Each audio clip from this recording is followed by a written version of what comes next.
than folks who've experienced something less complicated. What does that mean? Tonight's legend is just such a tale, dating back to Christmas 1978. Of course, we'll have our fun with our anchor story tonight. After all, one of the reasons we started this show was to have a chuckle at stories like Mrs. Hingely of the Mince Pie Aliens. We can't help but wonder if these things are intentionally presenting themselves in comforting and absurd ways at the same time. Could there be a reason for that? Could our minds sometimes be hijacked as palettes to paint the landscape these experiences are framed by? Maybe these stories are intentionally absurd because the beings perpetrating them then know that no one will believe the events when they are shared with others. Or there's always that third option. The purported events never took place. We must consider that. It's a skeptic's obligation. Maybe Mrs. Hingely's story is a full fabrication, the product of someone with a mental illness, or perhaps someone seeking attention through a hoax. That possibility always exists. And when we look at hers and other outlandish tales, we have to wonder, why are the details so fantastic? Maybe that's the more important question. Tonight we'll ponder that, and after that, we'll dive into some of the personal legends that you folks sent in when we asked for uplifting, wondrous holiday stories. We got some great ones, and we can't wait to share them as we round out 2020 with our second to last show of the year. So get that fire going. Whether it's a real one or a screensaver, heat some hot chocolate or warmer beverage of choice, and get comfortable for a strange night of astonishing legends and listener tales.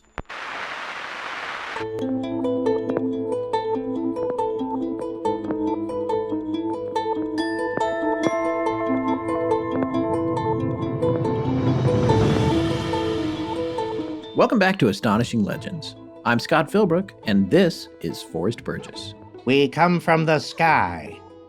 3 purported aliens to Mrs. Jean Hingely on January 4th, 1979, shortly before they attacked her artificial Christmas tree.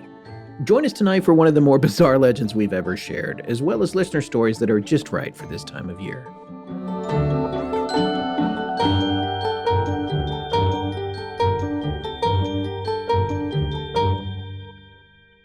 And we're back from the sky.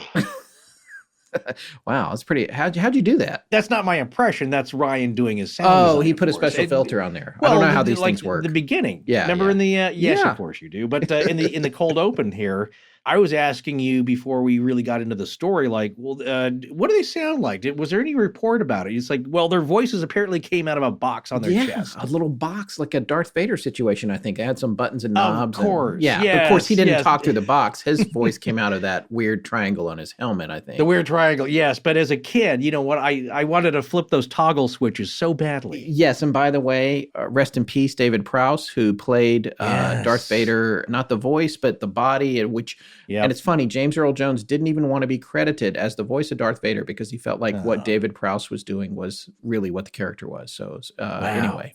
Yeah, so that's the true spirit of an actor. Yeah, there really you go. is. Really is. Well, folks, 2020 is almost done. I, for one, am not going to be sad to see it go. For those of you that have asked, my grandmother is home from the hospital and improving. However, 2 more very close relatives have also contracted COVID and are now in the hospital. So I'm telling you this thing, and hundreds of miles apart from my grandmother. Yeah. This thing is running rampant. Everybody, please take it seriously. Please be careful out there. Well, as I said back in March, you don't have to be afraid, but you do have to respect it. Yeah, that's a good point. Well, obviously, all this nuttiness doesn't end at midnight on December 31st. It's going to take a while to come out of this, but we will come out of it. There is light at the end of the tunnel. And, change is the hardest thing for a human being to endure, one of them at least. And we've endured a lot of changes, and there may still be some down the pipe for us. But one of the strongest and most powerful tools human beings have is hope. And I, for one, continue to hold out hope that it's going to be so much better. As do I. Well, 3 very quick announcements before we dive in tonight, Forrest. I'm going to give this first one to you. Yes. Firstly, we wanted to share a very important distinction from listener Ethan Klopfenstein, who pointed out that the Bureau of Land Management does not control land owned by the government, but rather manages land owned by the people. That is why it's considered public access. His point was, this is the people's land, managed by their elected officials, and I could not agree more. Yeah, thanks for that, Ethan. That's such a better way to put it, and glad to know it's more accurate anyway. In other quick news, our new design ceramic coffee mugs have just come in. So if you're looking for those, head over to astonishinglegends.com and click on shop and find the merch area of our store. One quick thing though, the holidays are crazy, especially for our team, and these mugs were a little delayed getting to us. So we're going to do our level best to get orders out in time for the holidays, but we're not guaranteeing it. So if you're counting on this to be under the tree, maybe don't count on that. But it might make it, but it might not. So please be patient. Don't wait. Yes, as every advertisement ever says, don't wait. Don't wait. Order now. But even if you order now, you still might not get it by Christmas. That's what our fulfillment guy was like, you have to tell them they might not get it by Christmas. So how about this? Lower your expectations. There you go. Okay. Yeah, that's probably more appropriate here. And lastly, we have a very special year-end show planned for you all this year. It will be presented from a wonderful virtual holiday party at Scott's house, where we'll have a slate of guests that has to be heard to be believed, including, for the first time, our dear friend, author, and the original podfather of paranormal podcasting, Jim Harold. Yes, and along with Jim, we're going to have returning favorites, Mothman Prophecy screenwriter, television writer, and producer Richard Haddam, as well as prolific podcaster and amateur archaeologist and occasional story producer for Astonishing Legends, Micah Hanks. On top of those guys, we're also going to be joined by UFO expert, music connoisseur, and old friend Rob Christofferson. He's not actually old, but he's been a friend for a long time, so then he's an old friend. I always wonder about that, but yes. And our very own right-hand woman and behind-the-scenes glue that holds our operations together, Tess Feifel. That episode's going to be a blast, so don't miss it. But tonight it's time to head back to the UK for a story that, on the weirdness scale, it's right up there with Sam the Sandown Clown. And after that, we're going to share some of the really cool stories that you guys sent in to us for the holidays. All right, man. Where do we start with this one? It almost doesn't matter where you start with the story, because I think it makes as much sense picking it up in the middle as it makes taking it from the beginning. It doesn't even have a beginning, middle, and it is so weird. It's right up there with Zamfreda's story, but it's even stranger. The one that we just talked about a few weeks ago. It's even stranger than that. Before we start, I will say, you're going to tell us all about the details in great detail. But you can use reverse psychology, I always think, because people say like, well, look, the details are too crazy. Obviously, it's made up. On the flip side of that, you could say, hey, this is too crazy to be made up. I mean, who do that? Who's that? I know, and I always fall into that second column. And maybe that's confirmation bias, but I'm just like, who would make up a story? That's the dichotomy of this. Yeah, I mean, people are making up crazy stories. There's no question about that. Especially if you're suffering from a mental illness or something like that, it's pretty easy to get pretty far into a story with a lot of details like this. But I think a lot of times there's hallmarks to those stories that don't necessarily all connect, whereas this story has more of a structure to it that it does seem to all flow, but you guys are just going to have to hear it and decide for yourselves, I think. You have to hear it, you have to see it, you have to experience all these things for yourself, and then you got to make the decision, because no one can convince you otherwise. I love the Will Rogers quote, paraphrased, I think, people aren't convinced by argument, they're convinced by observation. It's like everything else in this genre. I always say it's like the too blurry photo. Like, obviously this is fake. Look how blurry this photo is. Yeah. On the other hand, like, look, this is obviously fake. Look how sharp this is. No photo is ever that sharp. It's too crisp. I can see exactly what the detail is of this thing. You're never going to be satisfied. You'll never convince people. And to convince people or prove anything, you're wasting your time. So what it is an insight, a glimpse into something that might be extra-worldly, otherworldly. And I think it's just kind of interesting to take these things in, these stories, and just let it mull around, let it rattle around in your brain and see where it lands. All right. Well, as with any story, the first place that we start is, where is the source material coming from? And the original source material for this particular story comes from the venerable Flying Saucer Review. It's from their November-December edition, which was published in 1979. And this is an interview by a journalist for them, Eileen Morris. It's one of the strangest Christmas encounters, because we're following a theme here. Remember the Christmas monolith? This is a Christmas story in a weird way, just like the movie The Mothman Prophecies. And by the way, I have a copy of this particular issue of this on the way. It's hard to find, so our sources on this are from a wide litany of blogs that have republished this story over and over and over, especially this time of year. Now, and a quick note about this, the Flying Saucer Review, which we've mentioned on the show before, was founded in 1954, and then the first issue was published in 55 by former RAF, Royal Air Force, number 604 squadron member and test pilot and flying instructor Derek David Dempster, who passed away in just January of 2012, actually. Now, according to Wikipedia, the squadron was initially known for its pioneering role in the development of radar-controlled night fighter operations. Wow, sounds pretty cool, night fighter. Although the Flying Saucer Review is still around today, and Dempster was one of several folks instrumental in its founding, it's notable that Prince Philip, the Duke of Edinburgh, is a long-standing subscriber. Apparently, this magazine is respected enough that it's how the Royal Palace keeps tabs on the UFO phenomenon in the UK. So, are you impressed? Well, I did watch the first season of The Crown. So watching Prince Philip get interested in flying, he's going to be leading Her Majesty's Royal Air Force. He figured I should learn how to fly, right? I mean, I should understand that. And it was interesting to see him take that challenge up and get really into it. And I think people who are curious about the skies above them and beyond share something, and it's funny and interesting and kind of heartwarming that he shares that too. There's a whole long rabbit hole you could go down here with him and the Flying Saucer Review. And there's a lot of fascinating stuff there, but that's not what tonight's story is about.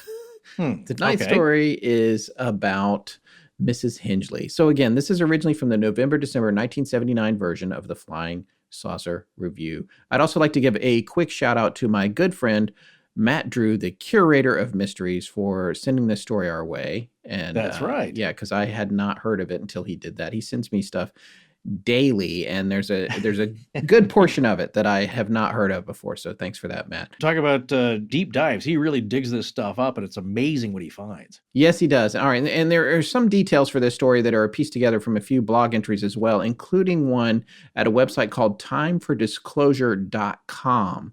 And that one is entitled Mrs. Hingely and the Christmas Aliens by blogger Nancy Timms. And she's apparently a former DOD employee. She has a very interesting blog there. Yeah, that's interesting. Well, there you go. Flying Saucer Review, former test pilot, RAF respected pilot from there, Prince Philip. Yes. I'm sure they've all seen some weird stuff. Yeah, well, it brings to mind some of the stuff that's been in the news lately about Israel being afraid that Trump was going to spill the beans on the aliens being here, disclosure.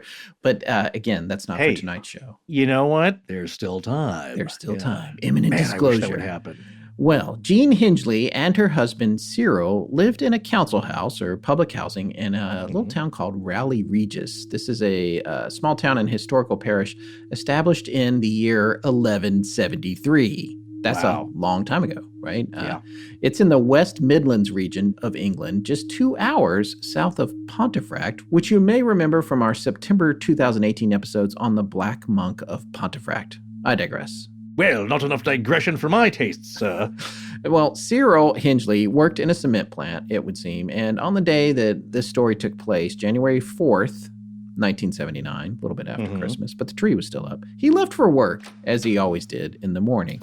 So apparently Jean Hingely is looking out the window. It's a little dark outside still, and she sees a light in the backyard. She assumes that Cyril has left a light on in their carport, so she goes outside to turn it off. Leaving her back door open, as she wanders out there, she discovers that the carport light is not on, but there's still a glow in the backyard that was orangish in color. So she's trying to figure out what's creating this light when she hears what she described as a zee, zee, zee sound. I hope you enjoyed my impression of Mrs. Hingely. I did. And no sooner does that sound start than 3 beings floated past her and went right into her house. Didn't even ask if it was okay. Now, Mrs. Hingely said they were floating about a foot above the ground, and she could see that they had wings and good old classic spaceman fishbowl glass helmets over their heads. Ooh. They didn't ask if they could enter the house? Didn't ask, just went right in. Floated right in there. She couldn't see any ears, and she also said they didn't have eyebrows either, and that their skin was extremely pale, and wait for it, they had glittering black eyes. Yeah, but these sound more friendly. Yeah. Yeah. Well, what she's talked about here, that's described quite a bit. The floating off the ground about a foot, the look of them with the helmets and wings that they don't really need. It's interesting. Yeah. Why do you even Good have the setup wings? so far. Yeah. Well, why does Mothman have wings? He just jumps into the air and it happens. That's true. Well, at this point, she is scared to death, and she has a dog. Here comes another dog. This always takes me back to poor old Snowball and the Delphus ring. Know. This dog was a German Shepherd named Hobo, and apparently he was acting super strange, like he'd been given some kind of intoxicant, and he was wobbling around as the beings floated around inside her house, and then he collapsed on the floor just staring, which would scare me to death if that happened to my dog. Yeah. Before too long, Mrs. Hingely's disposition seems to shift from fear to one of safety and comfort. Does this sound like paranormal apathy, Forrest, or something similar? Just kind of like... I wouldn't say apathy, but a calming. It's like with the dog, it's just like... It's just like, you just have a nap there, Hobo. Have a nap. Just take it easy. Take a load off. Don't get excited. You, madam, nothing to be afraid of here. We're going to give you a little something to ease that tension. Mother's little helper. Yeah, well, that's what she said. She said, quote, "I felt as if I were lifted up. I felt as if I were a different person. As though I was in heaven. Although I was still at home, I seemed to float into the lounge," end quote. At this point, as relaxed and, hanging out in heaven as she was, she noticed that these three little things had commenced attacking her small artificial Christmas tree, which was still left up for Christmas. Dear. They were shaking it and messing around with it. However, this eventually lost their interest, or so it would seem, and they graduated to just floating around her house, touching and examining pretty much everything they could get their tiny hands on. Mrs. Hingley decided it was time to have a conversation, so she said, quote, "3 of you and 1 of me. What are you going to do? What do you want with me?" End quote. Well, according to her, they started messing around with some buttons on their chests, and some beeping sounds started, followed by voices that came out of their chests, not their mouths. "We shall not harm you. She then asked them where they were from, and they said, We come from the sky, and we hate this tree." then they didn't say that, but they did start attacking the Christmas tree again. Of course, I'm thinking of Steve Martin and the Jerk. He hates these cans. He hates these cans. He's so mad at these cans. But when somebody attacks something, it seems, why? Why are you doing this? What's wrong with the tree? Oh, he doesn't like plastic. They don't like plastic trees. Yeah, maybe that's it.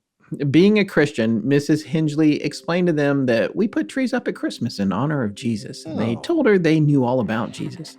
That's interesting. Yeah, she then pointed to a newspaper she had, which showed a list of folks who had recently been made lords.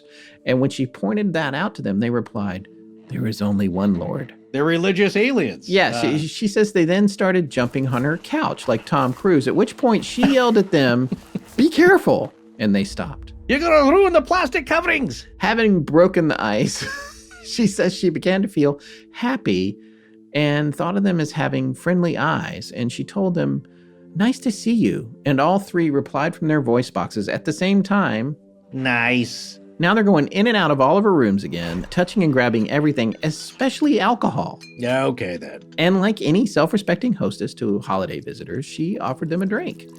But since they had to drive, they only asked for water, apparently. That's a long way. Sure, Yeah. I get that, yeah. You got to be careful, So One for the road. One might wonder how a floating space alien with a fishbowl helmet would drink water, and you'd be right to do so. Mrs. Hingely said they somehow levitated the glasses to them, and when they raised the glasses up, there was a blinding light. And when the glasses came down, the water was gone. Okay. I'm with that. I love how on board you are with this.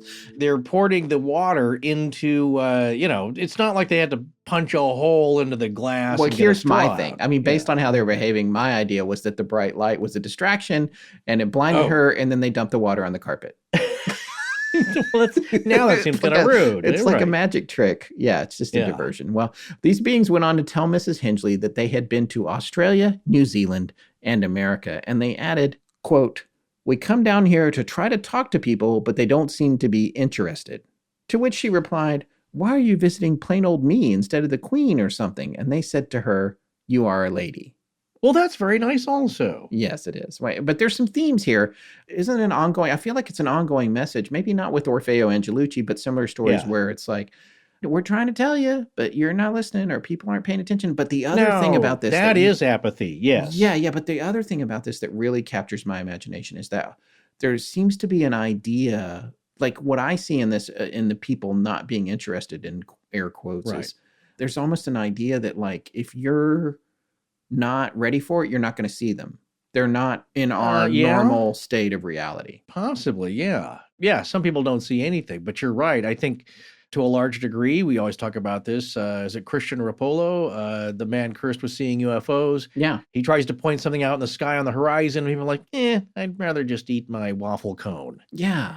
So it's not totally their fault. I mean, there are a lot of people, and I've met them, have zero interest in any of this. Right. Not so much that they don't believe in it. It's just like, well, I got stuff to do. So they have their own daily concerns, and that's fine for them. And then there's some people who refuse to believe in it on logical grounds, like, oh, that's poppycock. So they won't even look up. And then, like you said, there's people who they may not be ready, so they actually can't see anything. Yeah. And then there are people who seem to be chosen to see things. Sounds like Mrs. Hingely may be one of those. Well, apparently, after continuing to chat about everything from politics to religion, Mrs. Hingely decided, having taken to them, that she should offer them some of her mince pies. Now, I don't know if you know what a mince pie is. I'm going to read this Wikipedia definition of a mince pie. Kind of an old-fashioned thing, but sure. Yeah. A mince pie, also mincemeat pie in New England, and fruit mince pie in Australia and New Zealand, is a sweet pie of English origin filled with a mixture of dried fruits and spices called mincemeat, that's in quotes, that is traditionally served during the Christmas season in much of the English-speaking world. Its ingredients are traceable to the 13th century, when returning European crusaders brought with them Middle Eastern recipes containing meats, fruits, and spices. These contain the Christian symbolism of representing the gifts delivered to Jesus by the biblical magi. Mince pies at Christmastide were traditionally shaped in an oblong shape to resemble a manger and were often topped with a depiction of the Christ child. Oh. So yeah, I was today years old when I learned that mincemeat doesn't actually, at this point, have any meat in it. Now, hold on there. I have a question for you. Yeah. I thought there were versions of mincemeat pie that contained venison and some game meats. Well, maybe there that are. was also traditional. Yeah. But this says fruit. Well, that's a variation of that. I'm going to tell you something for nothing. I don't want this. I don't want to try it. This is not my jam. I was about to say, you and my dad. The reason I bring this up is that all growing up, I'd heard of this. It's like, hey, Dad, can we get a mincemeat pie? Can we get Grandma to make one? He's like, no. Because when he was, I think maybe a teenager in his 20s or later, his sister, my aunt, tried to make a mincemeat pie. Yeah. And that's where I believe that it had venison. That makes sense to me. I'll have to ask. Okay. But that makes more sense. But I hate to bring it up because the green just fills his face. He still never got over it. He's like, oh my God, I was so sick. That pie made me so violently ill. He's like, I will never have that again. Oh my God. And but that's when I did not know this when I wrote this out. I'm so glad to hear this story. Because you can think like, yes, you can actually vegetables and I don't know about fruits, but certainly vegetables can give you E. coli and some awful gastric distress and be dangerous. Yeah. So the mincemeat you had meat in it? I don't believe so. I think that's an old tradition. It may be too hard for most people to make. So many emails and mincemeat I know, pie it's recipes. just like, God, it's okay though. I want to see them. Yeah, hey, let us know your experiences. Well, anyway, Mrs. Hingely brought 3 mince pies to her little floating visitors who attacked her Christmas tree, and she described their hands as magnetic as they lifted them off the tray. And I guess presumably there would have been a bright light and disappearing mincemeat pie, except that she interrupted them by lighting a cigarette. And when she did that, it freaked them out so bad, they bailed super hard out the back door, taking the 3 mincemeat pies with them. So she felt horrible. So now she's following them out to their ship, which she said was a, quote, orange-colored glowing thing, end quote, that was 8 to 10 feet long and 4 feet high with several round portholes. Sounds like it could be the same company that made the 1966 Lantern 3000 that Indrid Kolb floated on the side of the road when he flipped Woody Derenberger's noodle in the series of events surrounding the first appearances of the Mothman in West Virginia. Anyway, in addition to those, it had a scorpion tail Ooh, and a wheel on top. that's interesting. Speaking of which, this encounter apparently made her eyes sore for a week. It's a dead match for Klieg or actinic conjunctivitis that Mothman experiences often contracted. Her eyes got sore. Welder's eye. Yeah, welder's eye. So she was also sick for several days, and on top of that, her TV stopped working after the visit, and any cassette tapes the beings touched had been ruined, degoused, Their hands I were guess. magnetic. Yeah. So the Mince Pie Aliens retreated into their orange floating submarine, and it flashed its lights twice as if to say goodbye before floating back up into the sky, taking 3 pieces of her dishware with them, I suppose. I don't know that. Return those? She didn't say this in her story, but if I was her, I'd be irritated. That's only common courtesy. It's like, and of course, yes, now I have her sound like somebody from Pontefract. It's like, you gotta return that Tupperware, are you? Somebody gives you a dish, you gotta bring the you gotta bring it back. At least don't bring wash it back it and bring it dirty. back the next time. Yeah, with a big crust on it. So that seems only plausible. But then again, they're going a long ways. Now, the other thing that's interesting about this is the smoking. Was it the flame? There's something about the smoke. It's like, oh my God, woman, no, that's carcinogenic. What are you doing? We gotta get out of here. We're taking the pies. Yeah. Yeah. And they bolted out of there, and then she felt bad. So it's what I got to ask you, though. Yeah, none of these things usually ever go where there's pleasant side effects. It could be a pleasant encounter. This wasn't that bad, it seems. They seem friendly, but there's uncomfortable side effects. Yeah. So knowing that, Scott, let me ask you, would you be okay with a short visitation like that? It's like, yeah, you're going to be sick for a few days. Your Van Halen cassette tapes are going to be all erased. I can handle that. Okay. I mean, I can handle the conjunctivitis. I can handle erased tapes. I'm not happy with the dog being subdued. Yeah, I know. But I guess apparently after they left, Hobo, the German Shepherd, popped up. Yeah. Snapped out of his stupor, began looking around in the backyard for the beings. At that point, Mrs. Hingely noticed there was a large depression in the ground. Huh. She went on to say that she felt warm and happy and even blessed by the visit. Nevertheless, her neighbor said, yeah, right, you should call the police. So she did, and reportedly told them she had visitors with wings, to which they purportedly replied, birds? And she said, no, men with wings. And then the police said, why don't you go and have your hair done and tell the girls about it? Jeez. Well, of course. Yeah, they're not taking her seriously, also being a little mean, and this was before the Me Too era. So nevertheless, they did send some officers around who had absolutely no idea how to investigate this encounter, but they did measure, apparently, an 8 by 4 foot impression in the ground in her backyard. And again, wait for it, they took soil samples. Yeah, okay. I hate soil samples. One of the things I've learned from the show is to hate soil samples because they never come back. There are no results ever. They're usually lost in the mail, or they come back with some kind of result, but the sample itself is lost forever. If there's a soil sample going away, you know that the whole story is going to fall flat evidence-wise. Well, if you're looking for soil samples to solve it all, quite possibly, sure. But there are some times when soil samples yield weird results. The Delphus ring. Yeah. With all the barkeeper's helper. Ajax, yeah.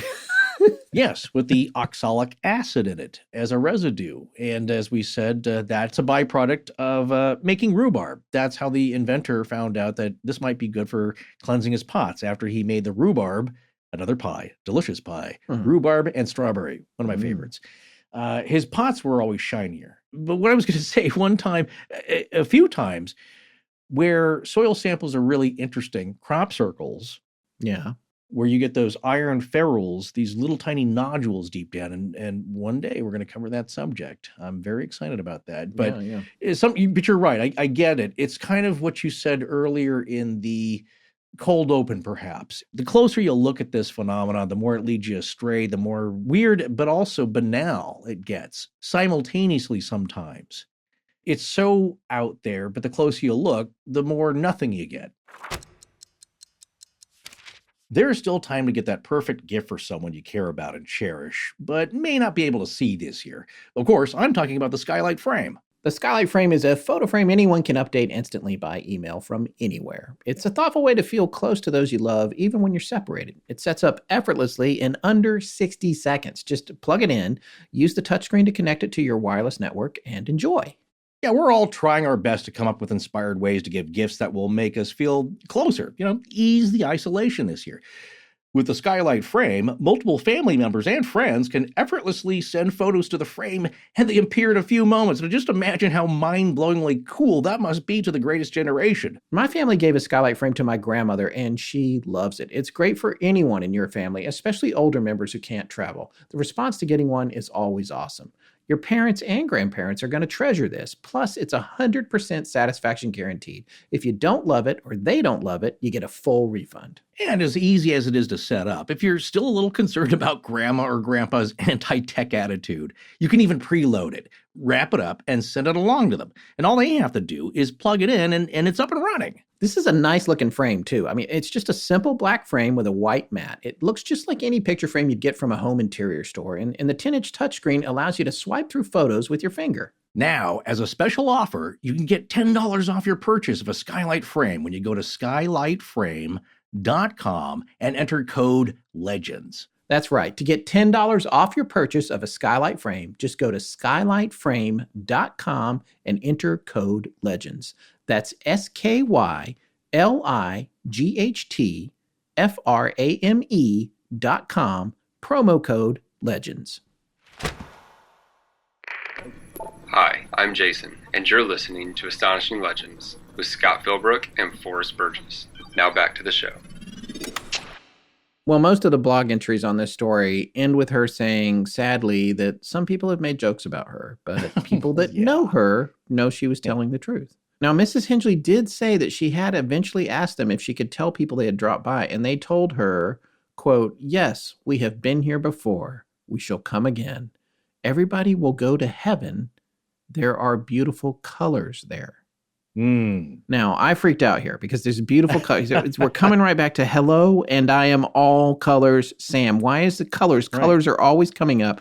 Sam, the Sandown Clown, was 1973. It was just 6 years earlier and further away than Pontefract in the opposite direction, about 4 hours by car, is the Isle of Wight, where Sandown is. What's with the mention of colors? And also, by the way, there was just a monolith that popped up on the Isle of Wight in the Sandown territory. So we got the monolith. Wait, recently? Oh yeah, like a few days ago. No, you should have told me about that. I'm telling you right now.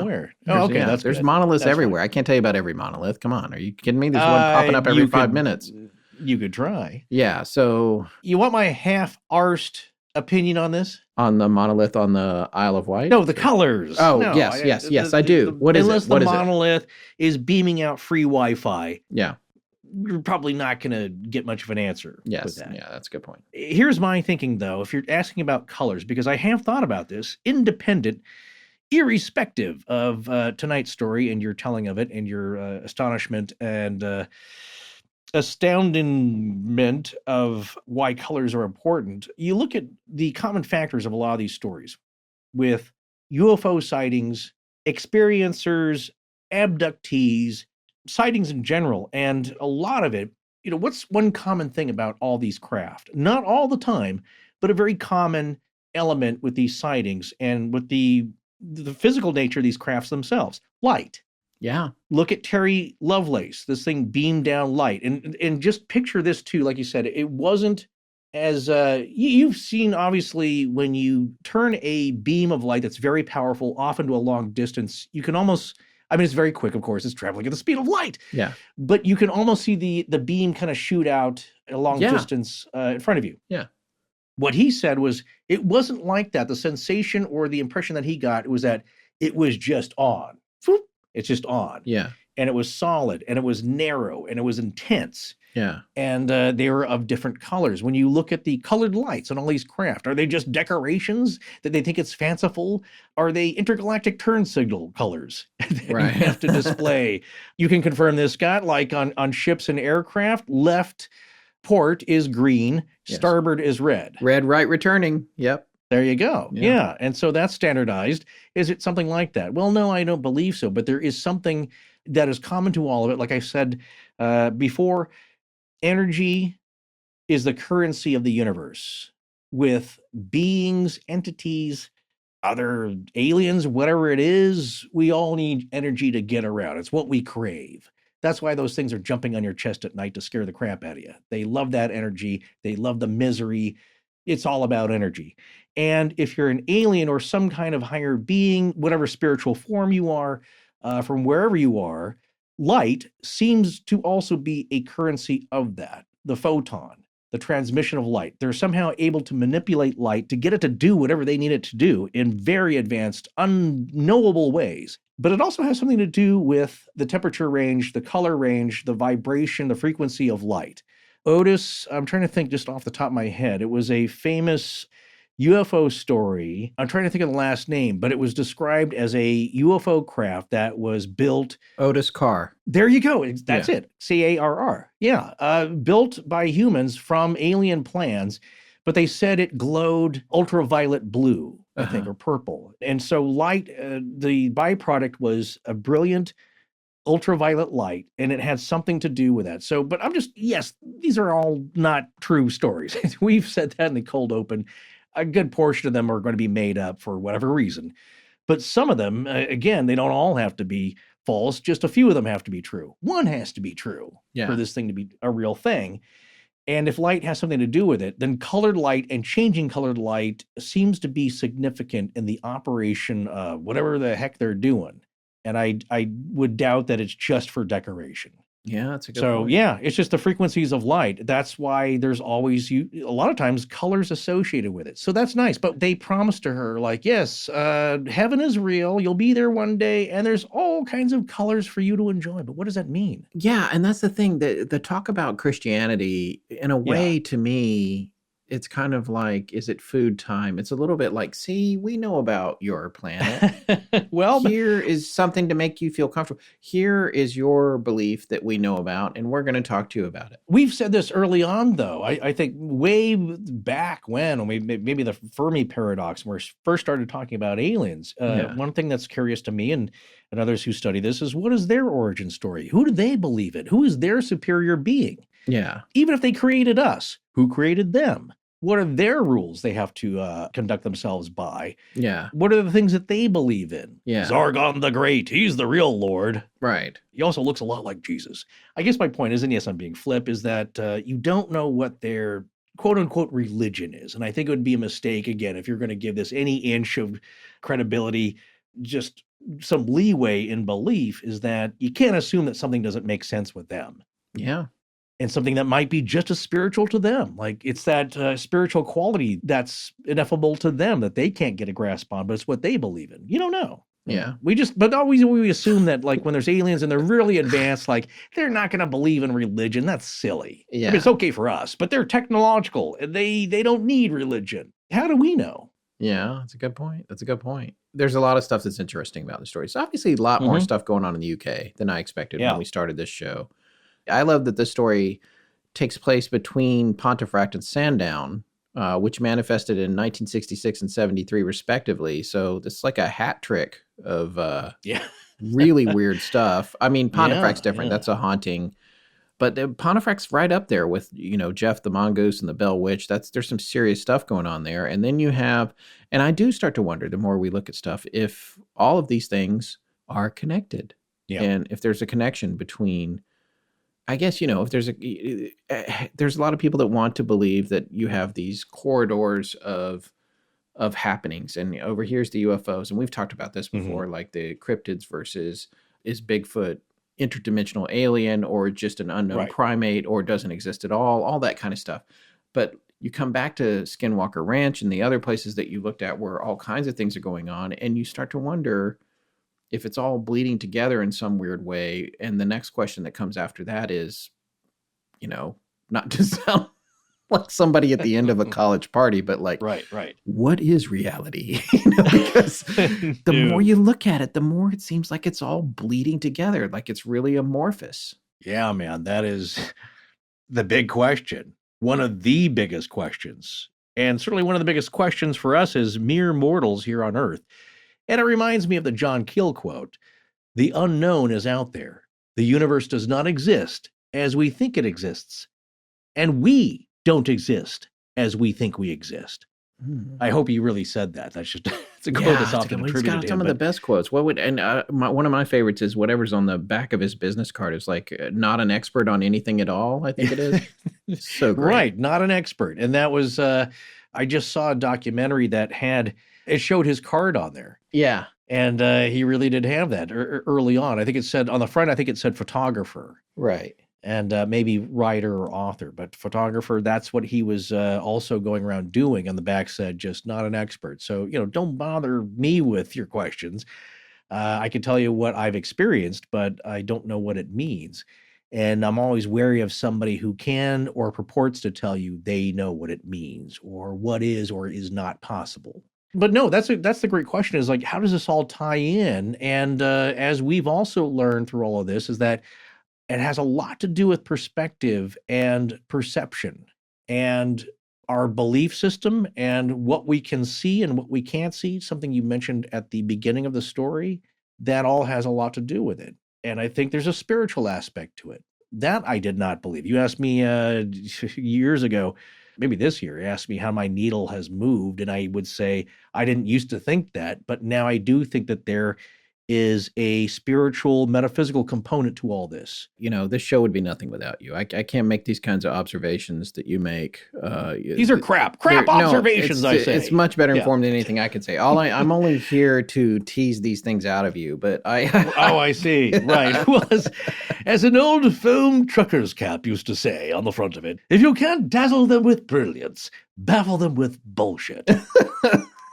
There is a coda... So there is a coda on this story, which not to make a not too thinly veiled reference to our friend Rob Christofferson's podcast, The Coda. That's something you should check out if you like music. But there's a coda to this story. Are you ready? Yeah. 2 days after the Mincemeat Aliens bailed on Mrs. Hingely, her artificial Christmas tree fully disappeared from her house. Hey, those things are expensive. Yeah. It apparently turned up sometime later, shredded on her front lawn with the ornaments gone. Oh. Now, it did occur to me that this could have just been Hobo, the German Shepherd. With a good opportunity. Yeah, he was like, she left. Get rid of that tree. Yeah, I'm done with this tree. I mean, and it did occur to me too. All right, she's like, for some reason, she gave away or allowed 3 mince pies to be stolen or disappeared. There was some damage to the tree, and she made this whole story up as a cover story because Cyril would have been really mad at her. I don't know. I'm trying to figure it out because I mean the details here are crazy. Maybe she has a great imagination, but it's quite a story. It's quite a story. And it's like Rob K covered the guy receiving the space pancakes. Yes. Now that's not Falcon Lake. It was I believe is also in Canada. We mentioned these space pancakes in literally every episode of our show. They're funny. They're a touchstone. It's like, and now I'm going to say alien mincemeat pies are a touchstone, and the fake tree. It's just like, well, that's. Yeah, you're going to bring that back? I mean, the tree's kind of expensive. When you took all my ornaments. Not as much back then. Yeah. Well, yeah, and then some of those are heirlooms. Yeah. But they don't know. You understand, like, that's also maybe part of it. Let's go with this being totally true, and then an alien society is just like, do they value these? Well, they're just cheap glass. You can go down to Target and get some more. They don't really get why these things are precious to us, and they want to study them. And maybe they decorated the tree themselves. Or it's like Q, remember, from Star Trek. And Next Generation. Next Generation, the Enterprise is now a Christmas ornament. Yeah. Because he thought it'd be a gas to place them on a tree. And I need to go back and watch those now because I really want to. I think it'd be easy to see in hindsight what the writers were doing at that point, making fun of themselves or the genre. Right. But by the way, I love Star Trek. Yeah. Yeah. Well, that is our crazy anchor story. That's a new term. I like it. I love it, actually. Yeah, it's a good anchor story for tonight. No one got hurt. Like I said, there's some uncomfortable side effects. Some things were broken, but any good holiday party can boast that. Yeah. You'll be hungover for days.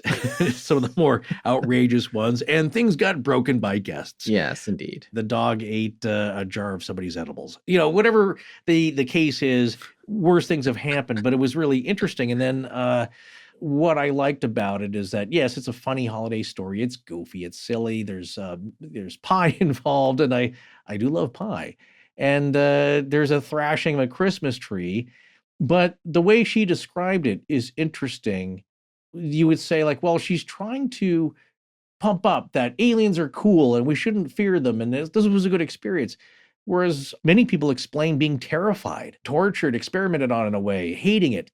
And in this case, though, she described it as heavenly, very pleasant. That's right? true. That's true. So it was a good thing. It was a good story. It's uplifting. Yeah.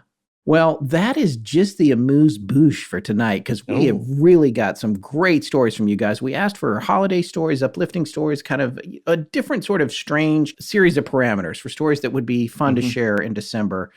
And you really delivered. We got some great stuff here. And so now we're going to transition into sharing those with you. It's time to really settle down, turn out the lights, dial that gas fire up or your screensaver to maximum brightness.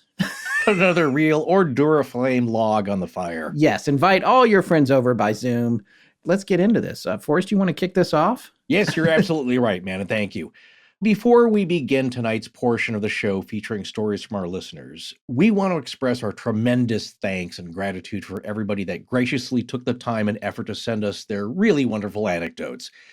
As with the stories some of you sent in for our Ouija Stories episode, we received so many great submissions that it's just not possible to include them all. So please don't feel bad if we didn't include your story in tonight's show. We might try to round them all up later for a Patreon offering if we can find the time. So yeah, more than a few had to be cut for time. And frankly, Scott was going to lose his ever-loving mind if this episode came out to be 4 hours. But seriously, as we always do with a general call for submissions, we had a really difficult time trying to pare it all down and weave a flow from the stories and maybe a motif. But we think tonight's offerings are a great sampling of the different types and scenarios that came to us. And it's interesting that an organic and natural theme emerged. So see if you can tell what that is as we go along. Now, a lot of the stories were quite personal, and we know those are not easy to share, but we'd like to think we're all friends here. I'd also like to think that our personal goal to offer a small glimmer of hope, a feeling of love for the human spirit, and a ray of warm light in this darkest time of a dark year was achieved a little with sharing these stories amongst friends. Okay, enough of my Hallmark moment. Let's get on with these stories. That's good. I'm getting all teary-eyed and we haven't even started yet. Yeah, that may be happening, but you're not going to tell anybody about that, right? If No, I not start at to all. No. mist up. Okay, very good. Well, this first story out of the gate is a nice, short, sweet one. I thought it would be a good one to kick us off here because it's about a young Mr. William Peck seeing something when he was a kid on Christmas Eve, like we all hoped as kids that believed in Santa Claus. Except it wasn't quite. And when you first hear the description, maybe it might sound scary, but just listen to this because it turns out to be something quite wonderful. Hey, Astonishing Legends. My name is William Peck. I'm 28 years old, currently residing in San Antonio, Texas, and I have a holiday story for y'all. It takes place when I was fairly young, living with my parents in San Diego, California, in a small 2-bedroom apartment. We had just set up our Christmas decorations for that year, and I remember our Christmas tree being particularly bright because we had just bought a bunch of brand new lights for it. The story takes place when I wake up in the middle of the night to use the restroom. I get up, the lights are all out except the Christmas tree in the living room. When I finish doing my business, I turn to go back to my bed and I see someone standing at the entrance of my kitchen. And the person or figure was shimmering like a bunch of stars in the night sky. And it had its arms out like it was asking for a hug or to embrace me. I was frozen. I didn't know what I was looking at, if it was a ghost, because I knew what those were at the time. And I was a deer caught in headlights. But the moment I blinked, it disappeared, it vanished. Now, after that day, I never saw that figure again. But What I do remember very distinctly about it is that it kind of reminded me of the Virgin Saint Guadalupe. It just had that warmth and familiarity about it. And I believe that was the very first time I had an encounter with a ghost. William, thanks so much for sending that story in. It's really inspiring. I love the idea of it. It's almost like a tear in the space-time fabric, and you can see these stars, but it's the outline is humanoid. Yeah, it's full of stars. But the other thing is, having just done the siren call of hungry ghosts, I now question everything that you experience along these lines. So I'm like, what if it just looked nice, but it wasn't really? I have an answer for that for me personally, and for everyone else. Come on, of course I do. One, it's a different type of thing. Okay, you're talking about messages coming through a medium, somebody who is a conduit, and then you don't know about that voice. This is visual here. We've come across these stories quite a bit by now, haven't we? Where people see something and they're not sure what to make of it at first. And then people hearing these stories like, oh my gosh, that is the scariest thing. I would hate to see that. Because then as the person hearing the story wonders, is that good or bad? I don't want to see anything bad. I always say, go by the feeling, because I think that's one thing that cannot be covered up completely. If you are attuned, if you open those feelings up and you really want to know, and you just don't try and shove this out of your mind, I think you get a sense of whether this thing is good or bad, or maybe neutral. Well, so then your implication there is that in Joe Fisher's case with Siren Call, when he was dealing with his, who we thought might have been a departed lover from a long time ago, he thought he was having good feelings there, but you think maybe down in his heart he knew it wasn't real? Possibly. What I'm saying, though, is that experience is not a visceral presence one. You know what I'm saying? That as far as I know from the book, the spirit of his long-lost soulmate wasn't in the room with him, and he got, oh my gosh, I feel the love, man, this is real. Right. And then like, well, wait a minute, what's she saying?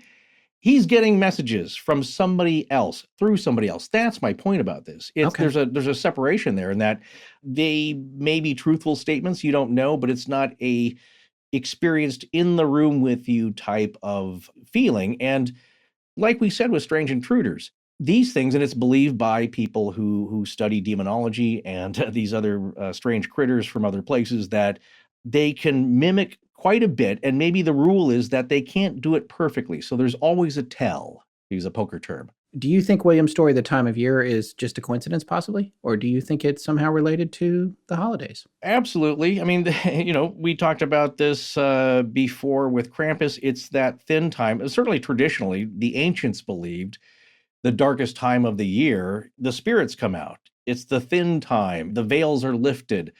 The dead come to speak with us. The barriers are down a little bit. In this case, though, what stood out to me, though, was the lights on the Christmas tree being very bright. Yeah. And then maybe this thing taking that brightness or reflecting it, but in a good way. So in this case, like I said, if this thing was awful, I think he would have felt it. As if you see somebody and suddenly their eyes turn black. It's like, okay, that wasn't a hearty, give me a hug kind of feeling. So in all these cases, I say, if you're confronted with something, go by the feeling you get. All right. Well, so the next story we have here is another very short one coming up from Anna Milligan. What about this one, Forrest? These next two actually say to me that we can often get messages, nice, lovely, loving messages from past relatives and friends and people we care about, if you're willing to accept them and be open and notice them. But they could be small things too. And you could say, well, that was just a coincidence. But is it? Hi, Scott and Forrest. My name is Anna Milligan, and I love your show, and I have a holiday story for you. My father passed away in October of 2006. A few weeks later, my mom was at an antique store shopping for a teacup for a Christmas gift exchange. She found a teacup for the exchange and then saw one with red roses on it. My dad would always get my mom red roses for their anniversary and for her birthday, so she had to get that teacup. She went to go pay for the teacups, and the cashier asked if she wanted them wrapped up.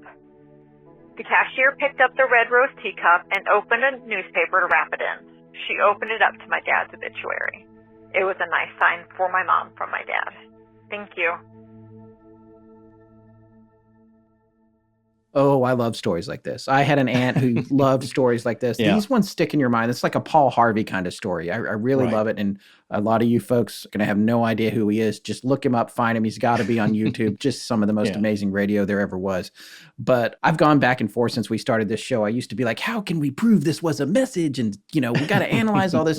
So there's that part of me that's like, what's the statistical likelihood of that obituary, that page, that coming up there? Because the rose, frankly, that's a pretty common gesture of love and friendship. And so there's that part of it. But the obituary, I mean, come on. And it's quite a coincidence. It is really a coincidence. I've always wished that we had a consultant in our group, and maybe we do, forgive me if you're already in there and I don't know it, who was a statistical analysis expert.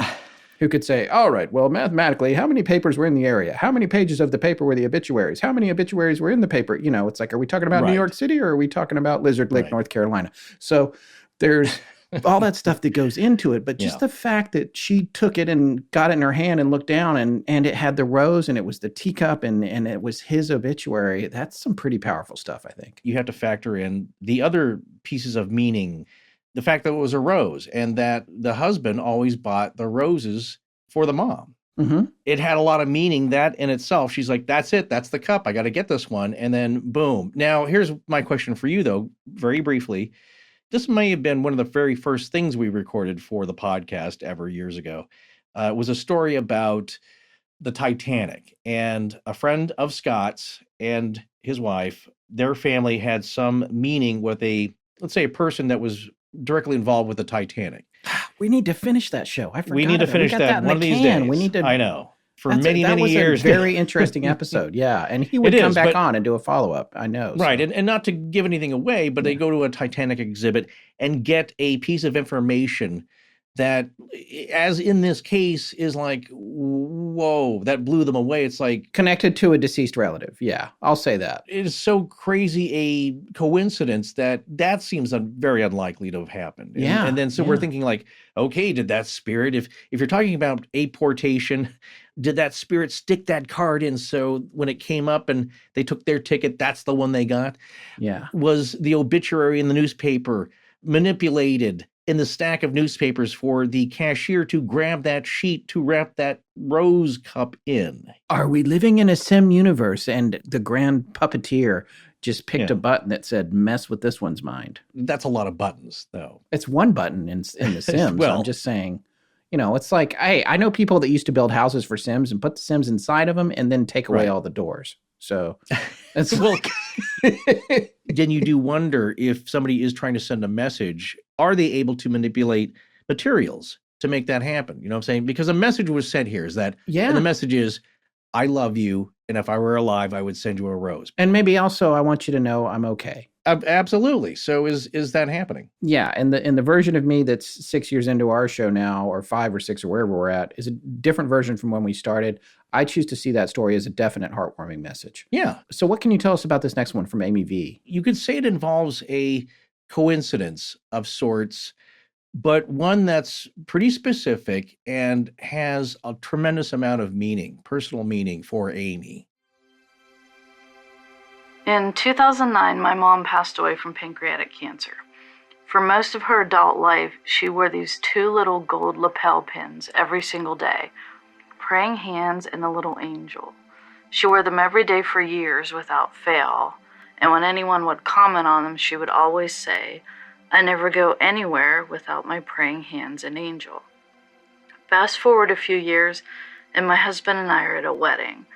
Some weddings here in Pittsburgh have a tradition where you stand in line and then pay to dance with the bride or groom. Growing up around here, the dance was always a polka, and my mom was a very outgoing person who loved to dance, especially at weddings. I have a lot of memories throughout my life of standing in line with my mom at weddings, waiting to dance with the bride. So my husband and I are waiting our turn, and there was a woman in line in front of us wearing the exact same gold pins. I'd never seen them anywhere since my mom passed away. So I looked at her for a while, and finally I said, I like your pins. And she turned and looked at me and said, thanks, I never go anywhere without my praying hands and angel. That was the exact same thing my mom used to say. I like to think it was her way of saying hello to me at the wedding. Thanks. Okay, again, I love this story. Yeah, There's a specificity to the language that just goes beyond coincidence for me. Did the woman at the wedding, does she always say that too? And is that just something that women who wear those pins always say, or that's the type of thing that they're going to say?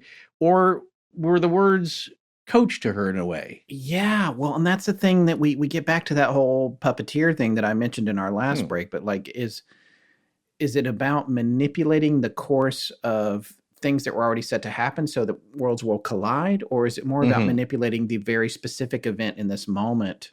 You know, how does it all work? How does it all work? You know, I don't know, but that story it touched my heart. I think it's an interesting. It is, and that's what I'm saying is that might strike you as odd, like, well, geez, that's what Mom used to say, but you can also choose to believe it's Mom saying hello. Yeah.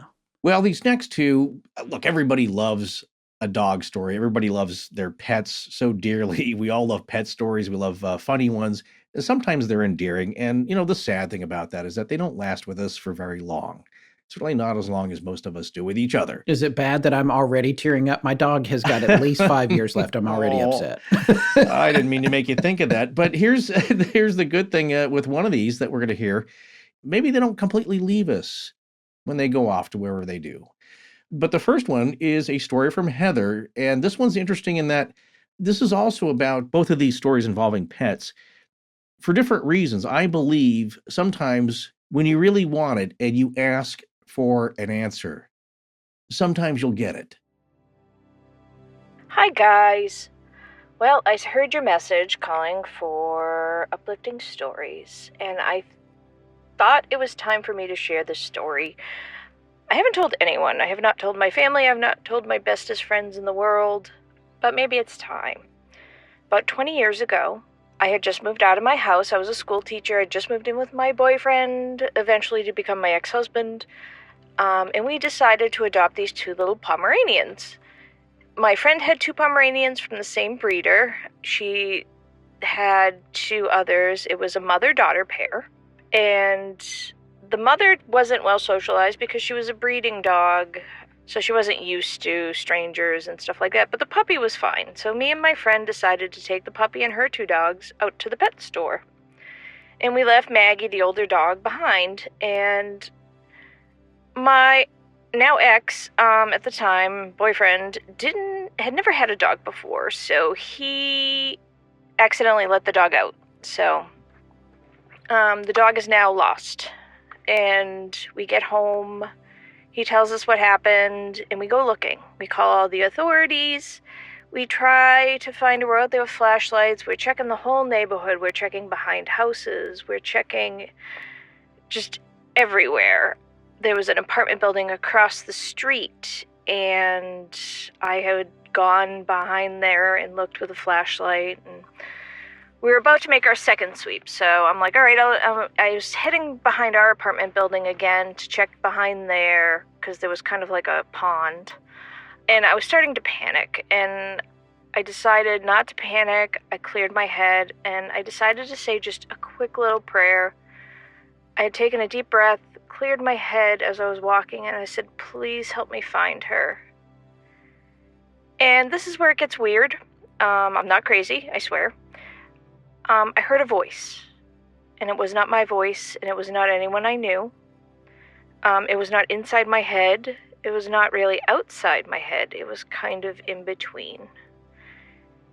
And the voice said, turn around, go back and look again. And right there, I didn't even think. I just pivoted and headed straight back there to the apartment I had just looked at. And this time I scanned the flashlight along down into, there was like a little gully there with some bushes, and I saw two flashing little lights. It was the reflection of her eyes, and there she was, and we found her. I don't know what I would have done if we hadn't found her. I never would have forgiven myself for losing this dog we had just gotten like a couple hours earlier. I certainly would not have gotten into the dog world as I have. I started doing training, and I eventually left my job as a teacher and became a groomer, and I've been a groomer now for about 15 years. And it dawned on me last year. I was thinking about, like, why did that even happen? Why did I hear that voice? I can still remember it clear as day.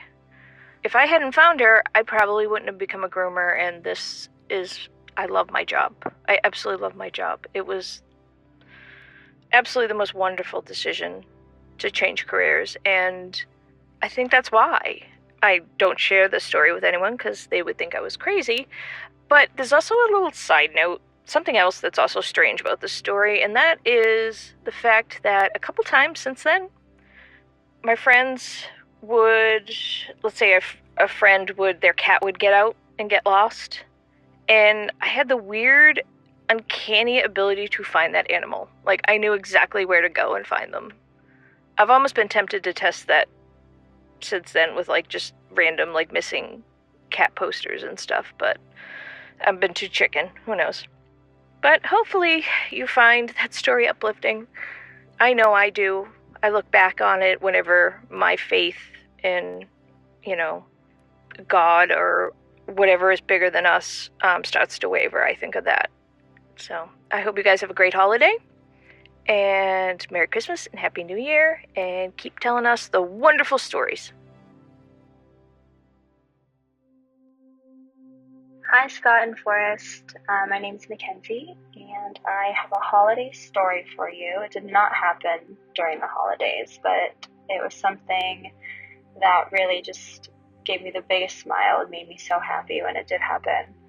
My dog passed away about 7 years ago, and we had grown up with her, so had her since I was 5, so she passed away when I was 19. I mean, she was the best dog. She wasn't very friendly. She never needed many pets or attention or anything. So when she got sick, it happened very quickly. She went downhill very quickly. We had to put her down. And it was so bizarre because we were waiting in the room at the veterinarian's office, and it was my mom, my sister, and I. And like I said, she was not lovey-dovey. She did not need attention. And while we were waiting in that room, she went up to each and every one of us and laid her head in our laps, which for the 14 years we had her, she never, ever did. She went from my sister to my mom to me, and then she went and laid down.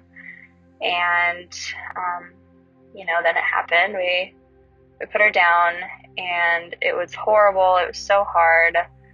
And it was a couple days after. We were obviously thinking about her, but I had walked into my bedroom, and this thought popped into my head. I noticed that I had a water bottle sitting on my nightstand, and it was so bizarre because this thought was just kind of shoved into my head.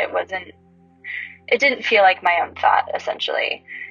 And it said, "If you're here, knock the water bottle over." And I was talking to my dog.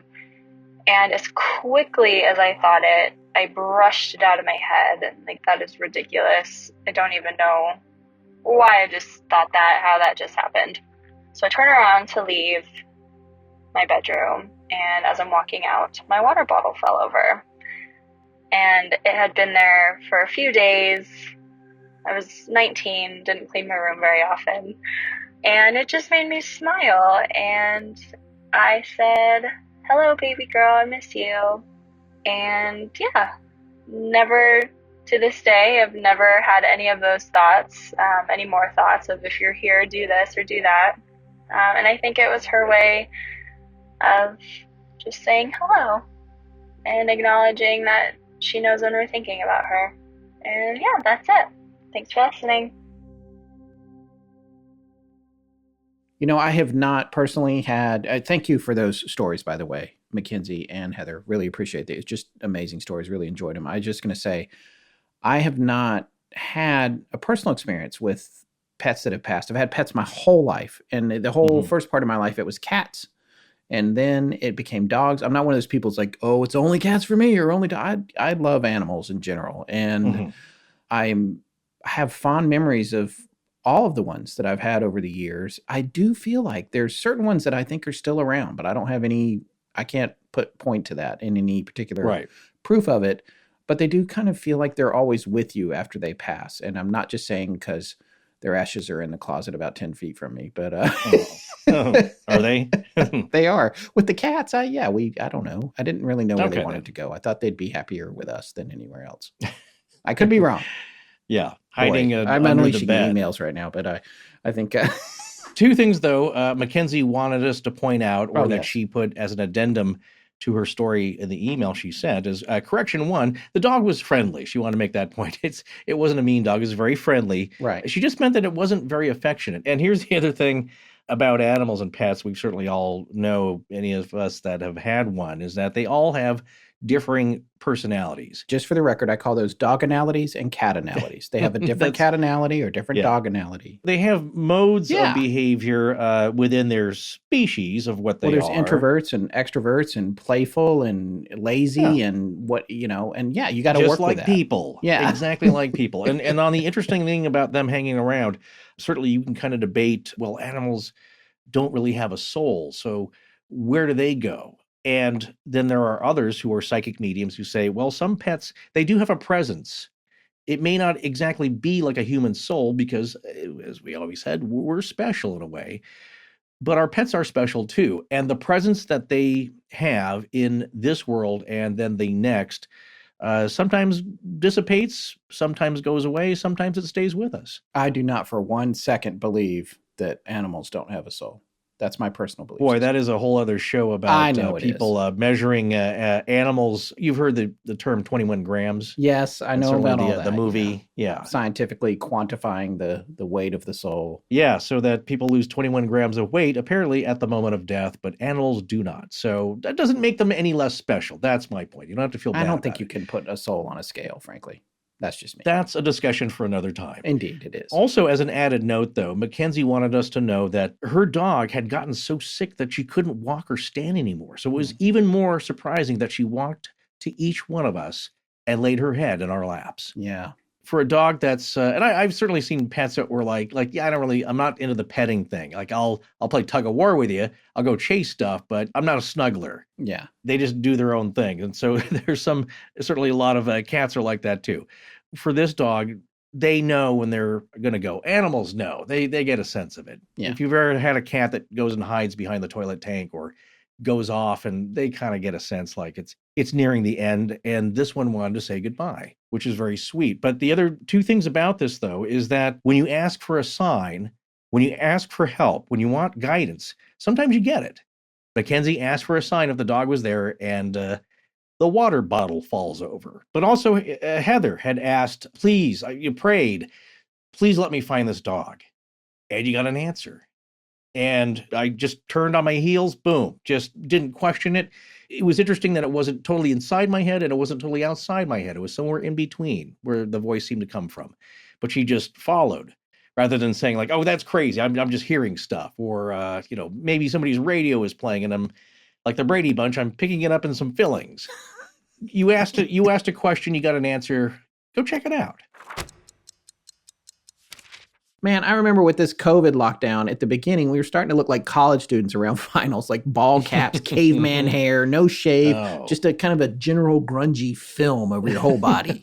I was growing a mighty lockdown beard myself. I mean, come on, you're wearing a mask. Who cares? Plus, you aren't going to any social settings with friends or family. It doesn't matter what people at the grocery store think of your appearance. They're all the same way, too. Well, for me, self-preservation started to kick in, and I started doing all these things just to lighten my mood, And particularly, I started looking into all these grooming products for men, just a way to feel good and treat myself, even if I am sitting at home alone staring at a screen. And I realized, you know what? I really like this. Oh, yeah, I hear you on that.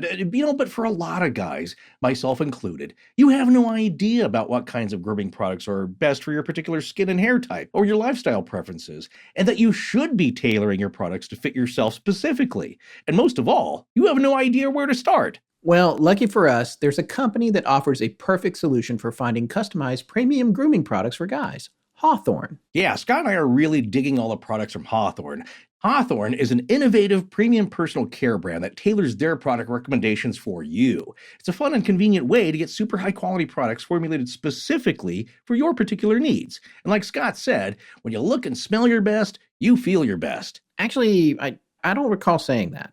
No, you're right. I said that. Oh, it was you. That was you that said it. Yes, it was. Well, you know what? It's Right. the truth. With Hawthorne, you start off by taking a little quiz. They ask you things like, what's your favorite drink? I enjoy a Manhattan from time to time. What's your ideal night out? And of course, what's your skin type? Your daily hygiene routine, things like that. Yeah, it's kind of a hybrid between a personality test and a self-care preference questionnaire. It only takes a few minutes to fill out, and the questions are actually really interesting. Then, based on your answers, Hawthorne recommends which products are best for your needs.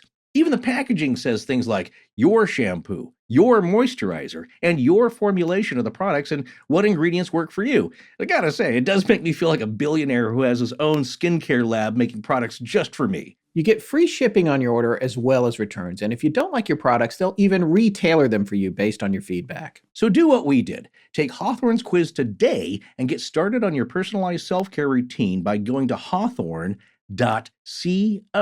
and use promo code LEGENDS to get 10% off your first purchase. That's HAWTHORNE.co, promo code LEGENDS. One more time, go to hawthorne.co and use promo code LEGENDS. Quip is one of the first electric toothbrushes accepted by the American Dental Association. They're backed by over tens of thousands of dental professionals, and they have over 10,000 verified 5-star reviews. And now, they offer their sleek, reusable floss pick. Here's the thing about that. You know when I'm good at flossing? When's that? For about 3 weeks after my most recent visit to the dentist. That's true. Yes. I'm a good soldier then, but inevitably I drop off, lose interest. But you know what? The Quip reusable floss pick is a game changer for me. The durable handle is easy to guide, it restrings with a click, and comes with a compact mirrored dispensing case for on the go. That's true. You were complaining about having to get your fingers in there. But, look, I gotta say, I was really impressed with the design of the Quip flosser and the case. And it looks like something Apple would come up with.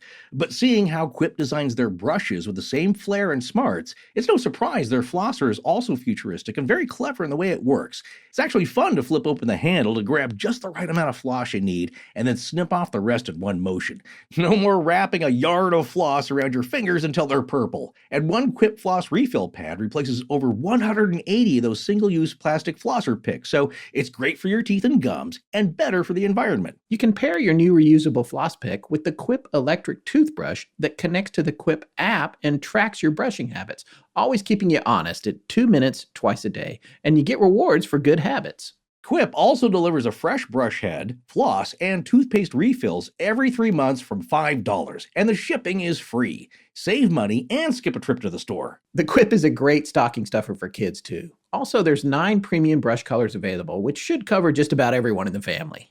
Join the over 5 million mouths brushing with Quip, starting at just $25. And if you go to getquip.com/legends right now, you'll get your first refill free. That's your first refill free at getquip.com/legends. Spelled GETQUIP.com/legends.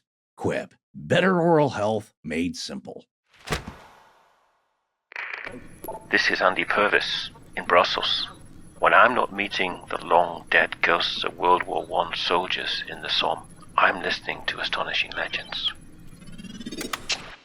This next story is pretty intense. There's a lot going on here. Yeah. We're moving back into the human realm here.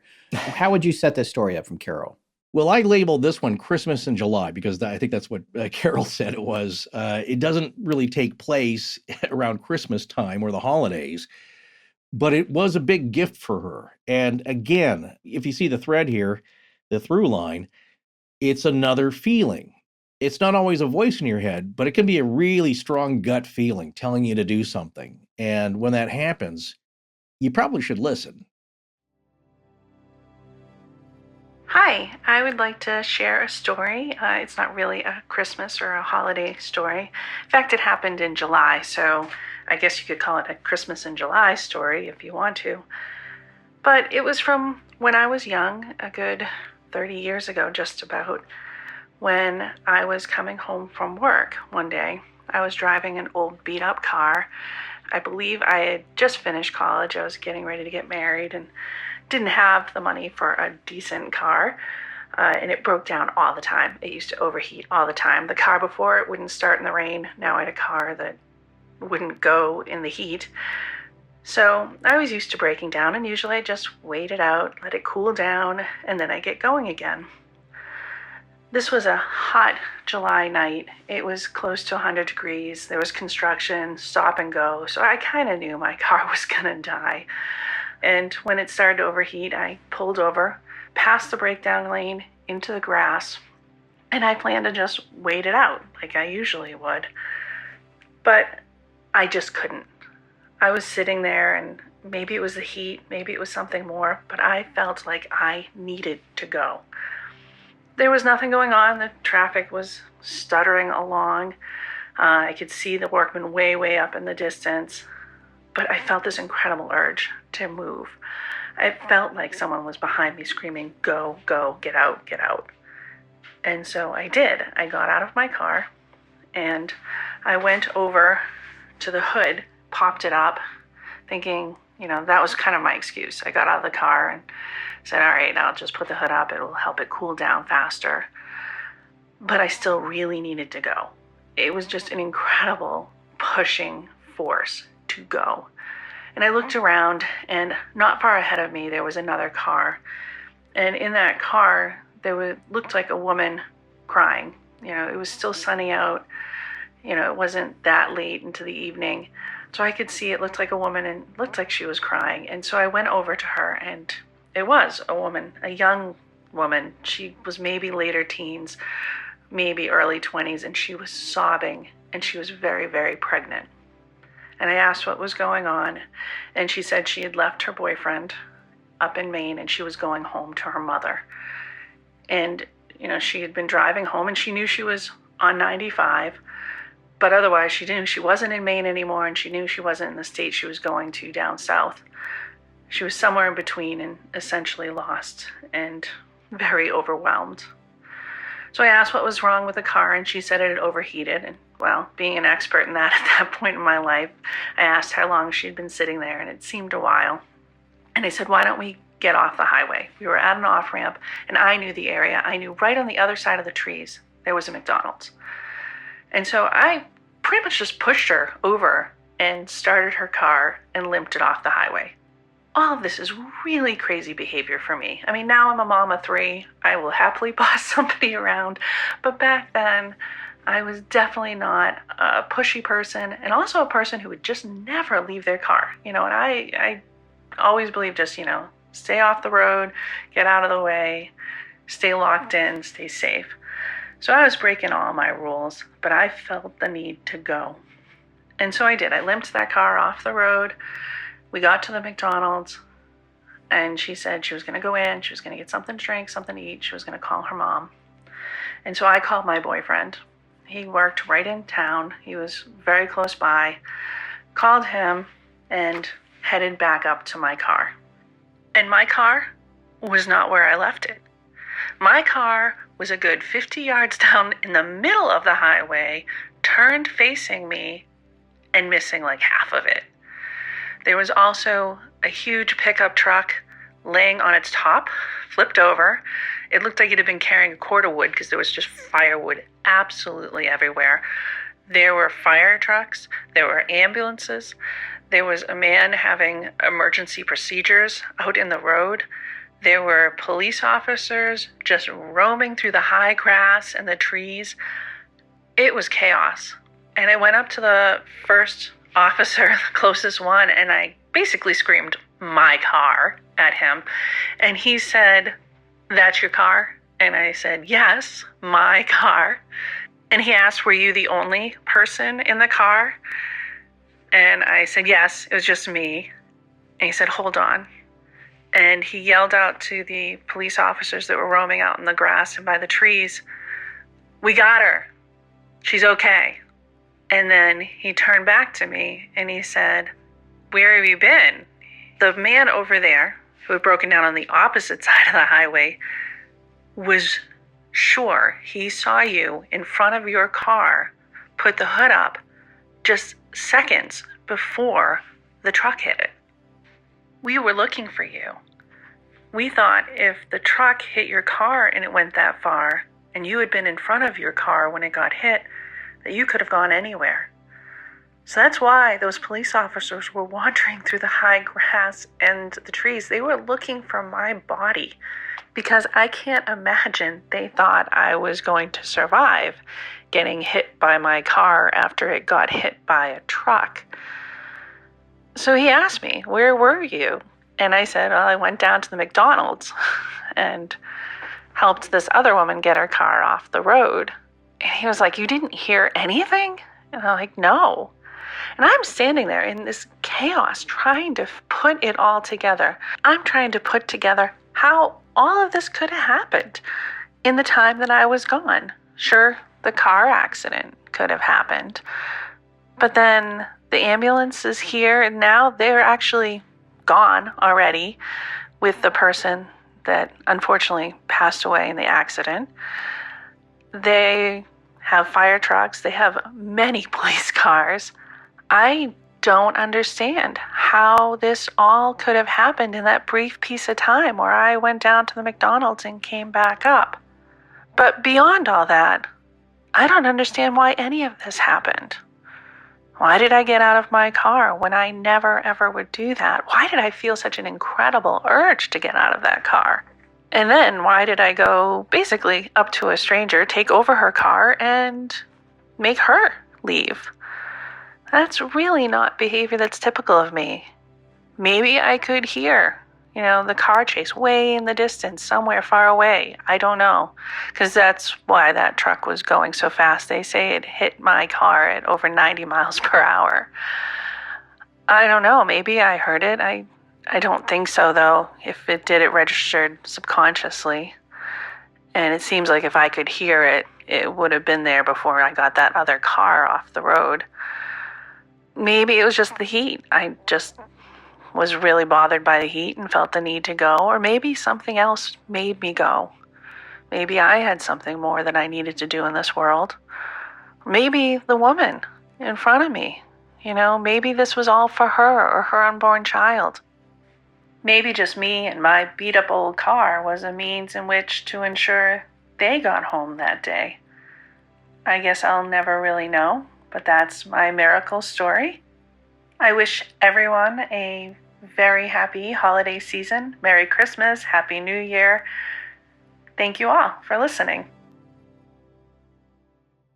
Wow, this story has everything. It starts out, honestly, it reminds me of a little bit of Car Talk at the beginning, because she's like, well, I used to break down. It wouldn't run in the heat, wouldn't run in the rain. The other one wouldn't run in the rain. Car Talk, which is a show that was partially an inspiration for, I think, the nature of our banter. It's no longer on, but that was Tom and Ray Magliozzi, Click and Clack, or the Tappet Brothers with the Car Talk. Anyway, great show. Look it up if you want to. But then it quickly changes into something that's so much more than that. And I think her experience is so profound and intense. Yeah. And I think a lot of times when you hear one of these stories, Forrest, and you correct me if I'm wrong, but when you hear a story like hers, you think this one event came down, there's a guardian angel, and it changed the course or the outcome of these events in a way that benefited the people it needed to benefit. But in the case of this story, and especially even with Carol's own observations, they threw a lot of switches. They switched a lot of the train tracks in the train yard, just hoping that the right outcome would happen, and all of it paid off. But the most startling detail is probably the guy across the highway, right? Yeah. That one was interesting because did time shift? Did his perception shift? Was he just wrong? I mean, did he just lose track in his mind's eye of perception of seeing her open the hood? And then the next thing he knows, a few seconds later, that car gets rear-ended so bad, it demolishes it. And you wonder, was he just wrong? Was time stretched out for her to get down to McDonald's? Yeah. And again, of course, the other guardian angel one is that the common story set up. She turns around and the pregnant woman's not there anymore. She was sent somebody that she felt compelled to help. That was not a threat. That was somebody she could help and needed her help, but was meant to get her out of the way. it seems likely that this is two people who desperately needed help, helping each other, put together at that point in time where it really mattered the most. Yeah, and she briefly mentions that, that was a chase. There was a chase going on with that truck. That's why it was going 90 miles an hour. So there's there's a lot of converging timelines and stories here in humanity in this, because whoever it was, the implication is that the truck was fleeing for whatever reason. You never know. There's all kinds of reasons that it could have been stolen. It could have been guy had a warrant, or he just had a fight or flight thing or whatever. But all that stuff came together to culminate in the end of the chase, which might have hurt someone or a lot of people a lot worse. If she hadn't been there, in a way, she may have been the protector of the pregnant woman and her child. That's what I'm saying. And that's what she was saying. Was I there for the child? Am I the one saving them? Are they saving me? Who's saving who from who here? And what I love about that is the complexity of it, because maybe they're all saving each other from each other. Well, it was a twofer. Certainly the guy in the truck died. Yes, she said he passed away. So that's in progress. That action is in play. What's happening down the road here, though, are two people that got saved, because it doesn't seem like the guardian angel paramedic that just disappears, that story. Yeah. Here's two separate people. But again, the other interesting angle is that for her, time was stretched out in a moment that she should have been, as the witness across the highway said, she opened the hood, a few seconds later, bam. For her, it could have been 20 minutes. 30 minutes. She just doesn't know. There was an elasticity to the time. And again, too, as another thing I'll go back to, is they're on a highway. This is a thoroughfare, which technically is a kind of ley line. I mean, it's not in terms geographically, but it's something we've talked about, is all the human activity. And then you get into the fact that people are moving at a high rate of speed, but people who are stopped are outside of that stream. There's so many different things that seem to work together to affect your perception of events. But this is a crazy string of events that seem to work out in an unusual way. Well, if you believe in the idea of some sort of adjustment bureau, if you saw that movie. Yeah. Here, the rules were bent a little, the rules of time, or maybe just perception, to make this happen. But whatever was in play here, what we do know is that Carol listened to that gut feeling, and two people were saved. I just want to very quickly make a quick aside. I think I mentioned on a show a week or two ago that my grandmother had come down with COVID. I wanted everyone who's been asking to know that she is back home. She's been discharged from the hospital and is doing much, much better.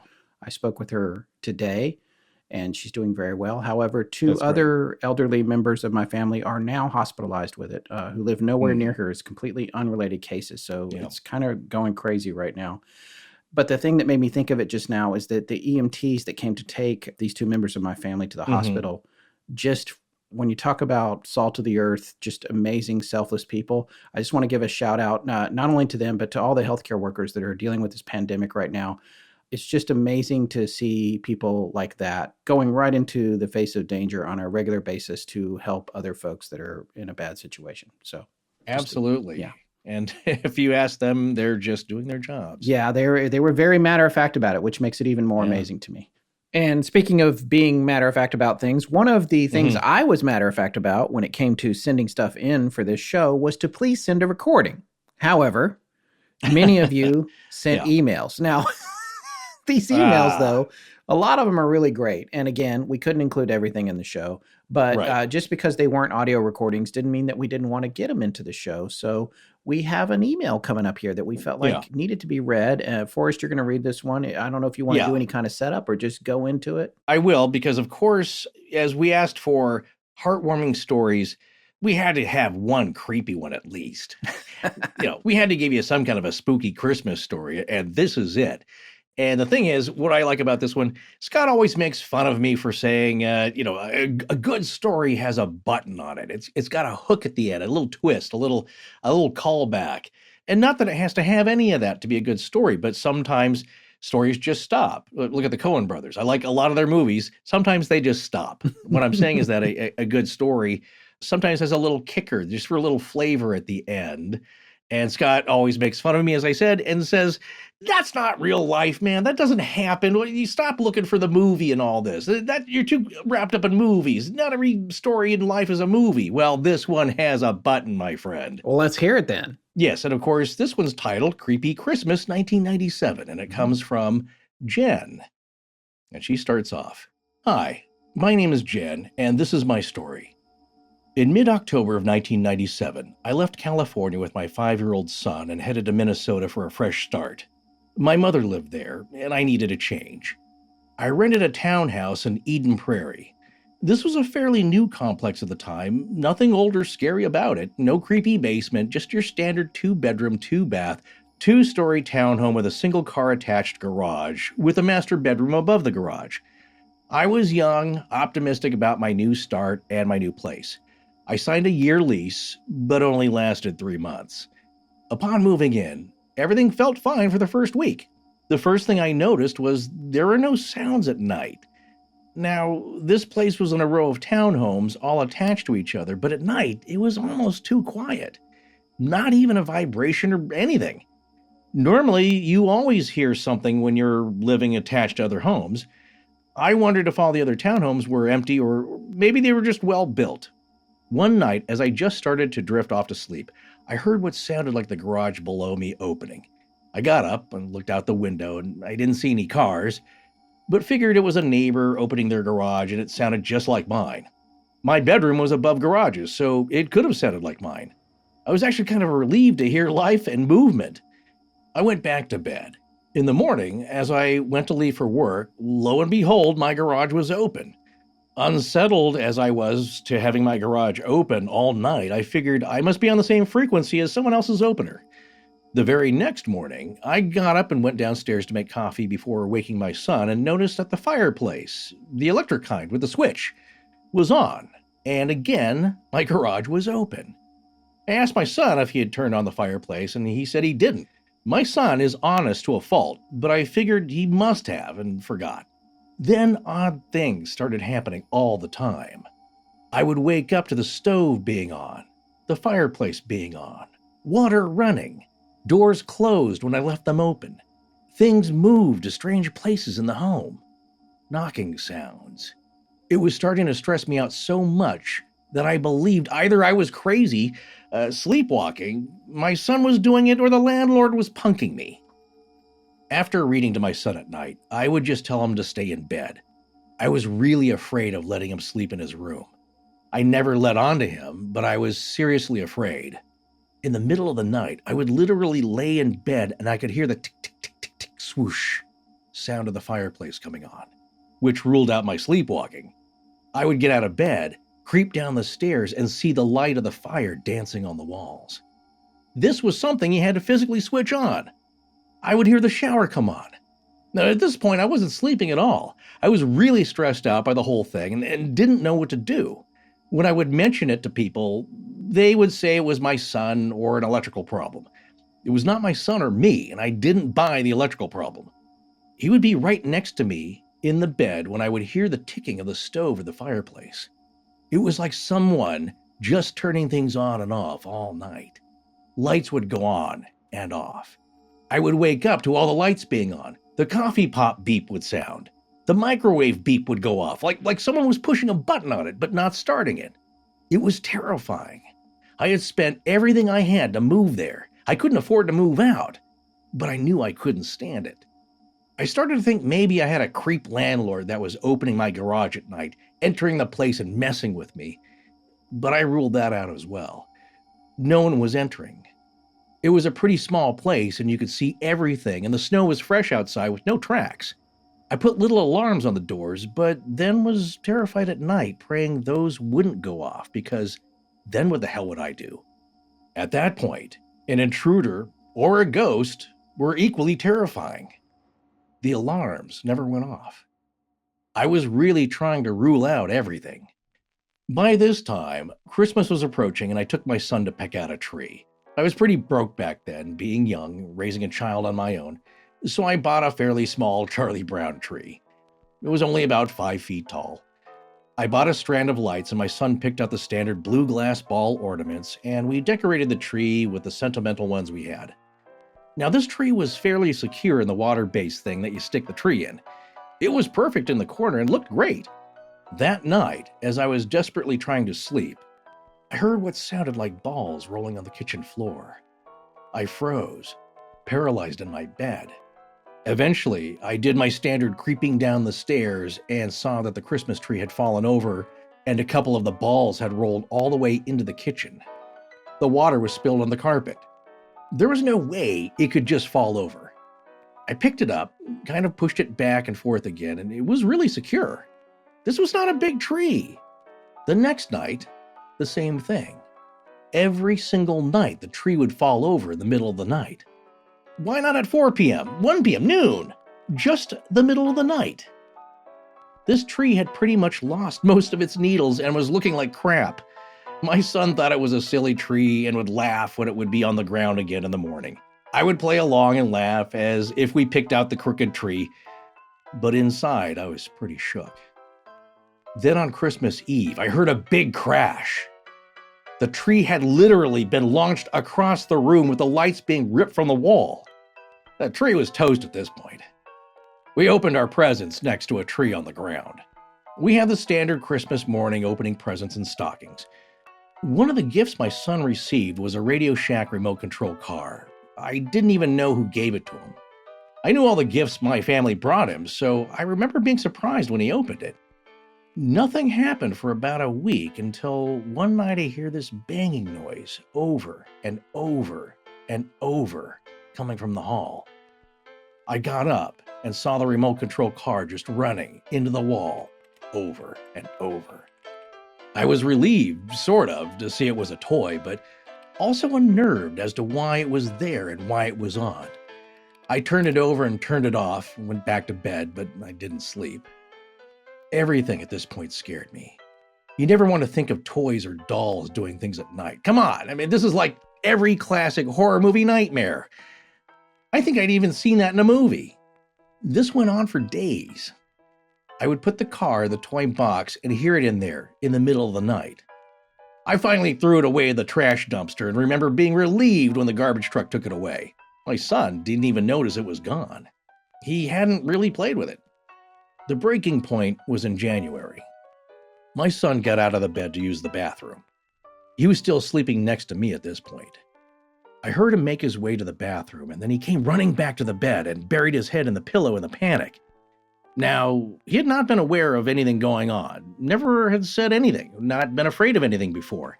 And here he is in a complete panic state. I, of course, was in full alert parent mode asking, "What is wrong? What is wrong? Tell me what is wrong." He was breathing so fast and then said, "There is a man coming up the stairs." I get the chills even writing this. It takes me back to that exact helpless moment. I was a young woman with a child in the middle of the night with a man coming up the stairs to get us. I cannot explain the panic. Words do not give it justice. I sat there staring at the door of the bedroom, expecting to see this man enter. I finally went into protective mode, jumped up and turned on the light, and was ready to fight any way I could. I searched every nook and cranny of that place. There was no man. No footsteps in the snow outside. My son later said that he saw a man wearing a flannel shirt, the plaid kind. He had no legs.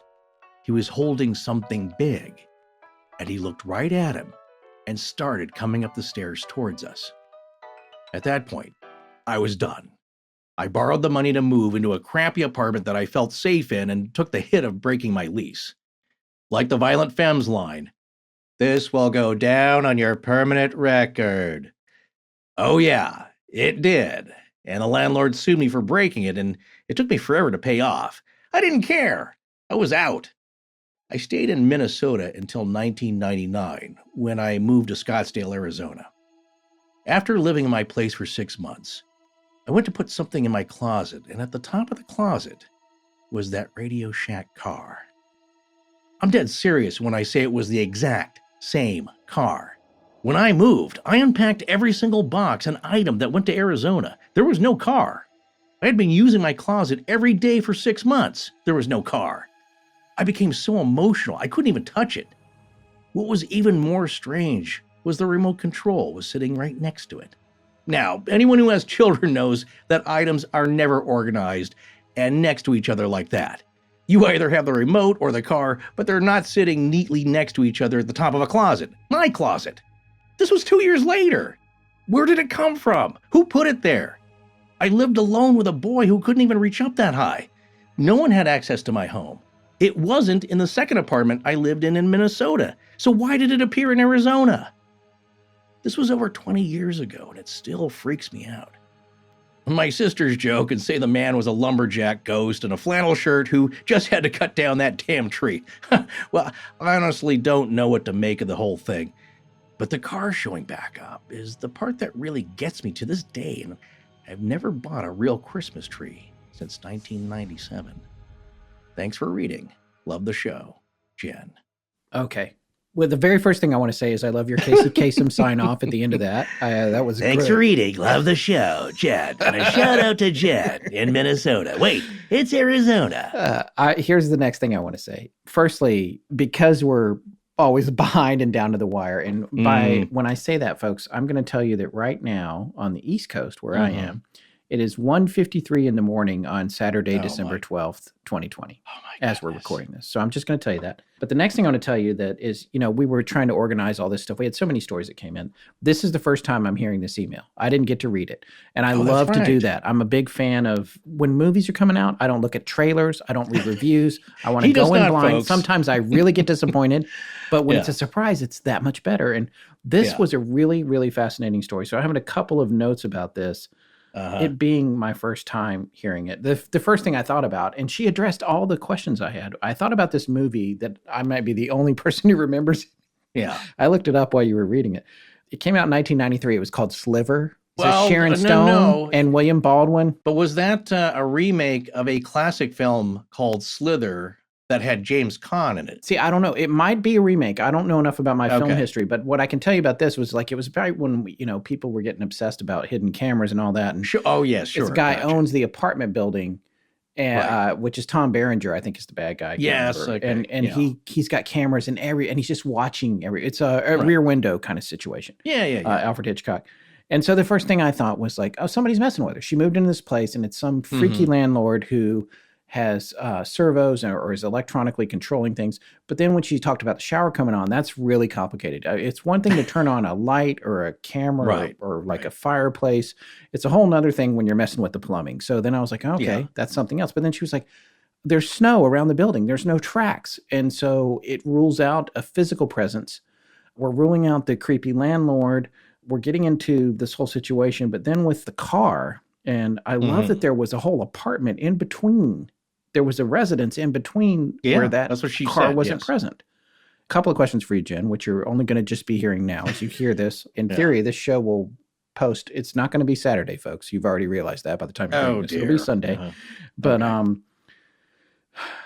where's the car? Do you still have it? Because if you have it, I want a picture of it right now. And also, I'll buy it from you. This would be the perfect thing for our little set back here. Yeah, I would love to have that creepy car. As skittish as it's a haunted object. You're willing to get a haunted an awesome haunted object. It's right up there with Annabelle, and I like it even better. I'm a car guy, and I'm a Radio Shack guy, and they're going out of business. I think they're all gone now, so that's even weirder. But what an amazing story. I really love that story. And the other thing that I thought about this was how it connects back to our anchor story tonight with Mrs. Hingely, because then the next thing I thought about was her Christmas tree. I was like, well, maybe those same beings came and they just attacked her tree over and over. Possibly. They hate this tree. They hate this tree. Anyway, that's a great story. Thank you so much for sending it in. It's really, really cool. I really enjoyed it. Well, and it had the button, which is the car. That's what I'm looking for. Okay, Forrest, we got another audio one, right? And we're going to do a couple more emails that came in, but we have a nice little audio one coming up here. You want to set this up for us? Well, this next story comes to us from Sarah and has to do with losing her uncle to a very topical cause, you could say, but also has to do with how do you deal with that loss and the anger from it and the emotions that come with that of losing a beloved family member. And sometimes when you're searching for some comfort, sometimes that can come from a total stranger. My story is a bit religious, but still very miraculous to me. My Uncle Frank was hospitalized due to COVID in July. He spent weeks intubated in ICU and sadly lost his battle with the virus. My uncle, like my family, is very religious. I myself struggle from time to time with my beliefs, but nonetheless I do believe in a higher power. The night of his passing, I couldn't sleep. When I did manage to fall asleep, something woke me. It felt like tapping on a pillow. I have children, so I assumed it was one of them waking me, and as my eyes adjusted, I realized I was staring into complete darkness. I was overcome with a sudden fear, and I hadn't realized I was holding my breath. When I finally exhaled, I was filled with a sudden peace and calm, and I fell asleep. The days after, as with most tragic events, I was angry. I was angry at God. I was angry with my uncle. I was just oozing with so much negativity. Then a letter arrived, simply addressed to a neighbor. In this letter, the person writing simply stated that they wanted to share some words from the Bible. They specifically write out Revelation chapter 21:4, which basically says, God will wipe every tear from their eye, and death will be no more, nor mourning, nor crying, or pain. The former things have passed away. My uncle passed August 16th. This letter was dated August 17th, and I opened it August 18th. I don't know any of my neighbors very well, and the return address is actually many blocks away from mine. But after reading this letter, I suddenly felt no anger, and I understood that I would never know God's reasons for doing anything. I also knew that it was a message that my prayers, or conversations as I like to call them, were being heard. I hadn't told anyone about what had happened. I truly believe people would have thought I was crazy or reaching for something that just wasn't there. To further confirm what I believe was a message for me, weeks later, during his very social distanced funeral, the first verse that was used to open the service was Revelation 21:4. I nearly fell out of my seat, and in that moment I knew I wasn't walking alone. The first thing I want to say here to Sarah is thank you for sending in such a personal story. A lot of these stories are so personal, and I think it's a magnanimous thing to do, to share them, not only with us, Forrest and I, but also at least 100,000 people. So that's pretty, it's pretty bold. So, because others can find comfort in that, it's a gift, I think, to other people who are struggling with the same thing, especially during this time here, when it is so difficult and so dark, and people are struggling with negativity, just exactly what she's going through. Like I said, it was a timely topic here. You talked about themes that seem to emerge from a lot of the stories we got from listeners. And one of the consistent things that seems to be happening is a little bit of an amorphous relationship with time. And I think this story is another good example of that, where it's hard to figure out how this letter could have been dispatched at the time it was and have it have that relationship to the passing of her uncle. What I got from this is that how did the neighbor know? Not a neighbor that she knows or knows the family. Yeah. And it was also, the letter was just addressed as neighbor. It's not like they knew them well either. So is that some divine force saying, sit down and write a letter to your neighbor. Here's the address. They're going to need to hear this. And it's going to make an impact on them. And this is exactly what they need to hear right now. That's more interesting in that. Is that just a weird coincidence that this person just sends a letter with a Bible passage from Revelation and it has to fit exactly what she's going through? Or did somehow psychically they know that her uncle passed away and that she would need to hear this? What kind of neighbor was it? Was it a neighbor from another dimension? Was it an I think guardian a regular angel? neighbor. Was it a spirit guide? Was it the dude next door that you never see outside after 10 a.m.? I don't know. It's No. Well, she said in this story is this was, I think, several blocks away. So it's not a neighbor that they knew very well at all, maybe at all. So it's not the people that she knew close and right next door. But where does that come from? That's the big question here. Well, these next couple of stories are a little heavy, but also a little light. And I think that's one of the messages woven through these anecdotes tonight, is that there is darkness, but it's followed by light. So these two stories deal with somebody taking their own life and somebody thinking about it. And yeah, and we just want to say again, if you're feeling suicidal, thinking about hurting yourself, or are concerned that someone you know may be in danger of hurting himself or herself, call the National Suicide Prevention Lifeline at 1-800-273-TALK. That's 1-800-273-8255.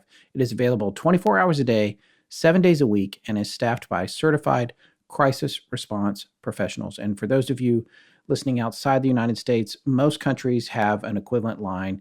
Just hop onto Google and you can find it pretty quickly. So these next two stories that we wanted to share came into us in the form of emails. I'm going to read this first one right now. This is from Ann Suk Wong. Thank you so much for sending this in, Ann. Distraught after a friend's suicide, a sparrow would visit me every day until the funeral. I never saw this kind of bird in my yard before and since, but it seems when I needed the uplifting visit most, the bird came, sat outside my window, stared at me peacefully, and even tweeted like a messenger from heaven saying, "Your friend is okay, and you will be okay too." This was especially comforting because when we were in college, people called us the twins. We had the same happy, fun, and silly personality and kind of looked alike too. Years later, it was a month before her wedding. I was looking forward to seeing old friends and getting ready to celebrate this joyous occasion with my twin. So you can imagine my shock when I got the notice that the marriage was canceled due to her passing. I had a lot of emotional sessions in prayer, not being able to understand, concerned for her family and mourning a dear friend who must have been suffering internally for God knows how long. That's when the bird would come, to remind me of hope in the midst of darkness, to comfort a sister who was left behind. I believe God's comfort comes in many forms. For me, it was partially found in this tiny bird that would sit with me and tweet occasionally its songs of comfort. Ann Suk Wong. Well, like I said, a message of comfort can be in whatever you take it to be, but perhaps this bird was sent. Yeah, it's amazing how often birds come up. And I remember in one of our earliest shows, I think it was The Birds, the Psychic, and Ollie, the crime-fighting dog. Also the longest title we've ever had for an episode. No, you've been fighting for longer ones. Yeah, but there was an amazing presence there with these birds. And it's funny how often that comes back around. And I still haven't figured out how that connects to the big picture. But it feels very real. And I'll tell you this, I mean, I guess it's kind of silly. I don't know. But we just got a bird feeder here, my wife and I. We have a nice little alcove outside our new place here in North Carolina, the nice big window, and we hung up one of those squirrel-proof ones, which I'll tell you right now, for the first 2 weeks is some of the best entertainment you've ever had in your life. But you also feel bad for the squirrels. And I say the first 2 weeks because they're so smart. Once they figure out they can't get in there, they give up. But when you first put it out there, they're all over it. And also falling off of it and doing all kinds of acrobatics. But it is kind of a life-changing experience to have them visiting all the time, just to be sitting in the living room and see all the different kinds and having them visiting all the time. There is something very peaceful and relaxing about it, but there also, I feel like in these cases, especially Anne's case, there's symbology there and there is a connection. And it's like you say, Forrest, it's about not just the message, but the context. And I think that's one of those stories that's a good example of that. Well, as we know from ancient history, birds have always been seen as messengers from the ancient Etruscans for divination purposes. Birds have always figured to be very important. So we think they're special, and they are special.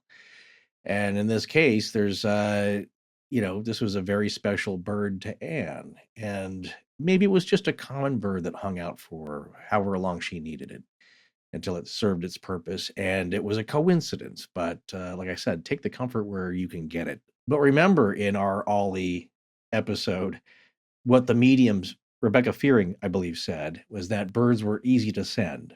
Their energy is easier for the other side to coerce into being those messengers. So yeah, I know. And whenever I think about that, I wind up feeling bad for them, especially in that episode, because they're flying into windows and doors and dying. So like, I can't really reconcile it all, especially considering just a few minutes ago, I was talking about how I believed all animals had souls. And so then now we're flying them into windows. I get it. It's complicated. Just quickly, you just reminded me of this textbook on death and dying.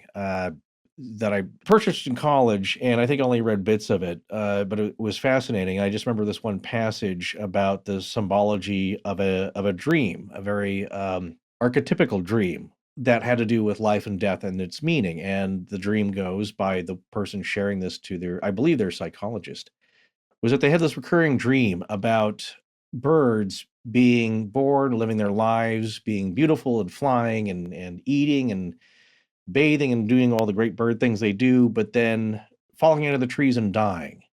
Then new birds would be hatched and they would go through the same thing and they would live their lives. And as this person was seeing this dream unfold in their REM sleep, the cycle was picking up faster and faster and faster.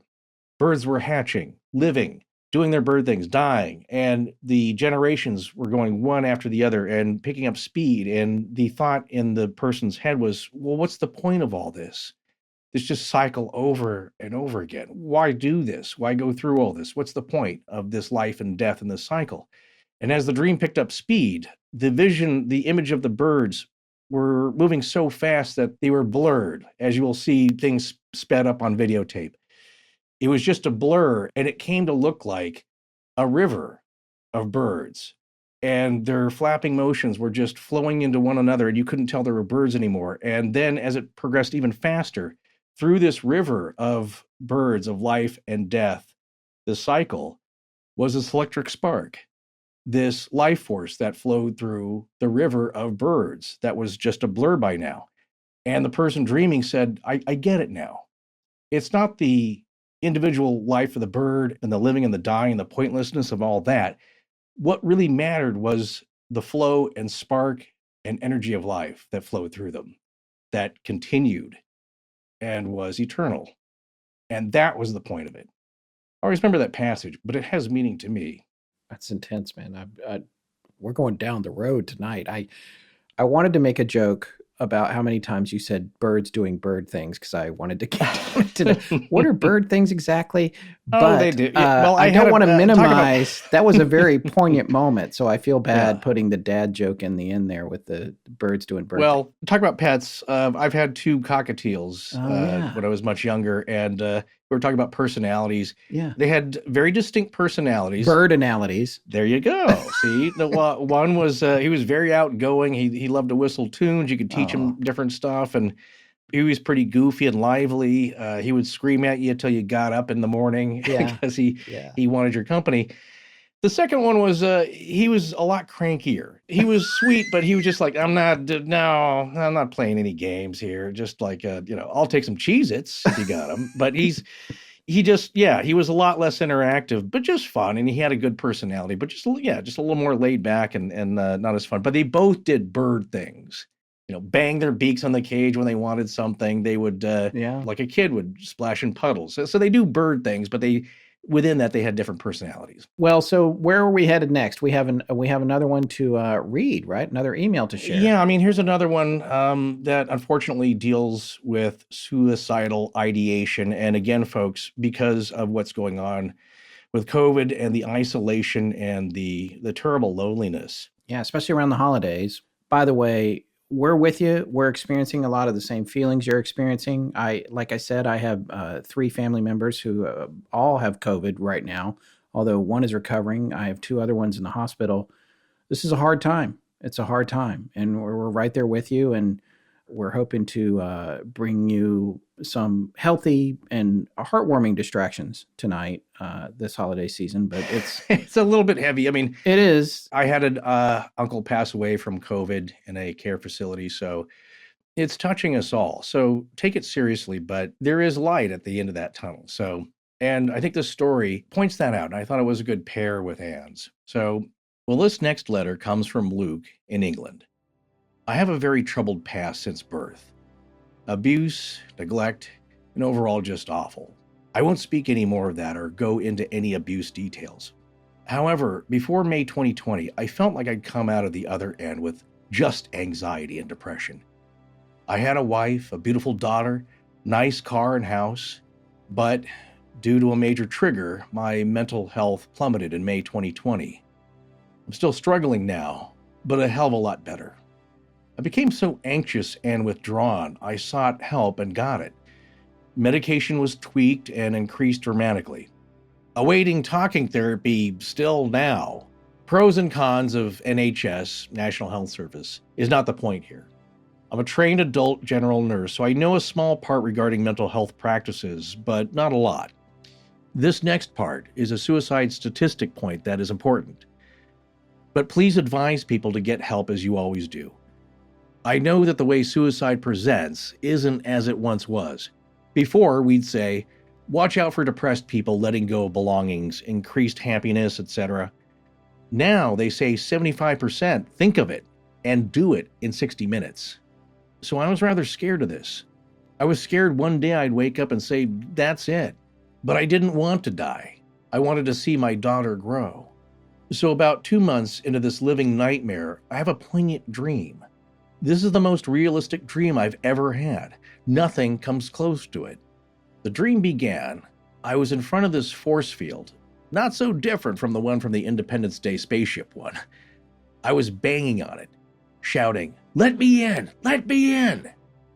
A calm male voice came to me and said, "No, it's not your time. Remember." Then a pause. Remember. Then another pause. Remember.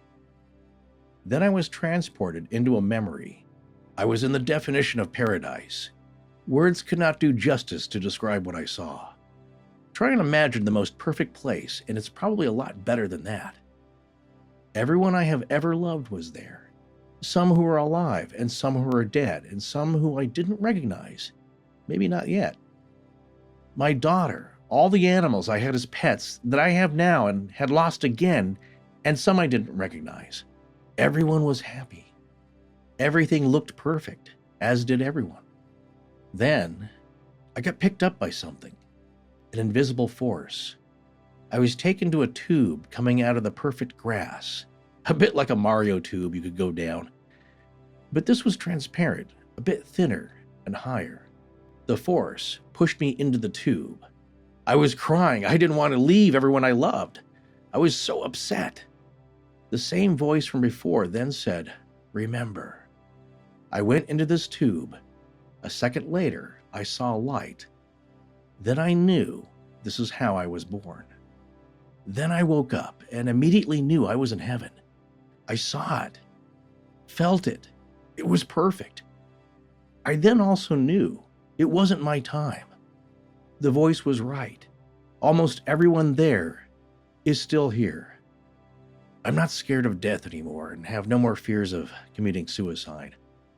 I knew I didn't want to, but I was afraid of dying. Now I know it's not my time. Something, or someone showed and told me it isn't my time to go. But when it is, I know I will be around everyone and everything I have ever loved. It will be perfect. So, I heard your message asking for festive stories or heartwarming ones. I know it's not exactly festive, but it sure is heartwarming. I wasn't going to write, but then I thought it's sort of in the same style as A Christmas Carol. Thank you for your time. Thank you for your shows. Please, both of you, your team and your families have a beautiful Christmas/holiday. P.S. Regards to Grandmother Scott. She sounds like a fighter. Warmest regards, Luke. And there's a follow-up email that he had. It's a little bit of that term that's been buzzing around, and I've been guilty of using it a lot. Synchromysticism, where Luke wrote back right away and said, "Good evening. Luke again. Wow. I paused the episode, then wrote you the email. Pressed play. Less than a minute later, you're talking about the Christmas Carol. Coincidence? LOL. Regards, Luke." So he was hearing the Christmas Carol mention in our last episode. Well, Luke, thank you so much for sending in such a personal story. It's really something to share something like that. And I think it'll mean a lot to our listeners. Also, of course, thank you for giving a shout out to my grandmother. I think I already said this. I don't know if I did, but she's home. She's back home. She's been discharged from the hospital and is recovering. I spoke to her yesterday on the phone.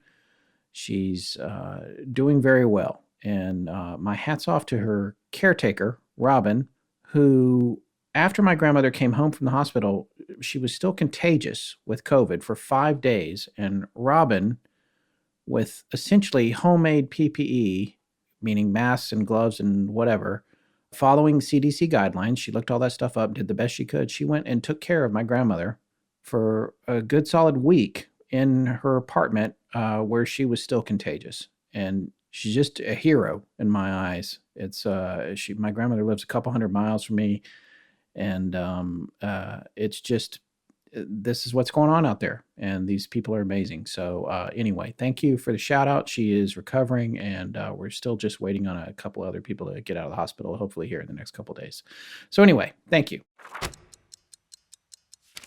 Now, I know I've mentioned this before, but Cameron Hughes Wines has discovered a secret that led to a new way to enjoy and share world-class wines at affordable prices. And on top of that, have them delivered right to your door. It really is ingenious. Here's how it works.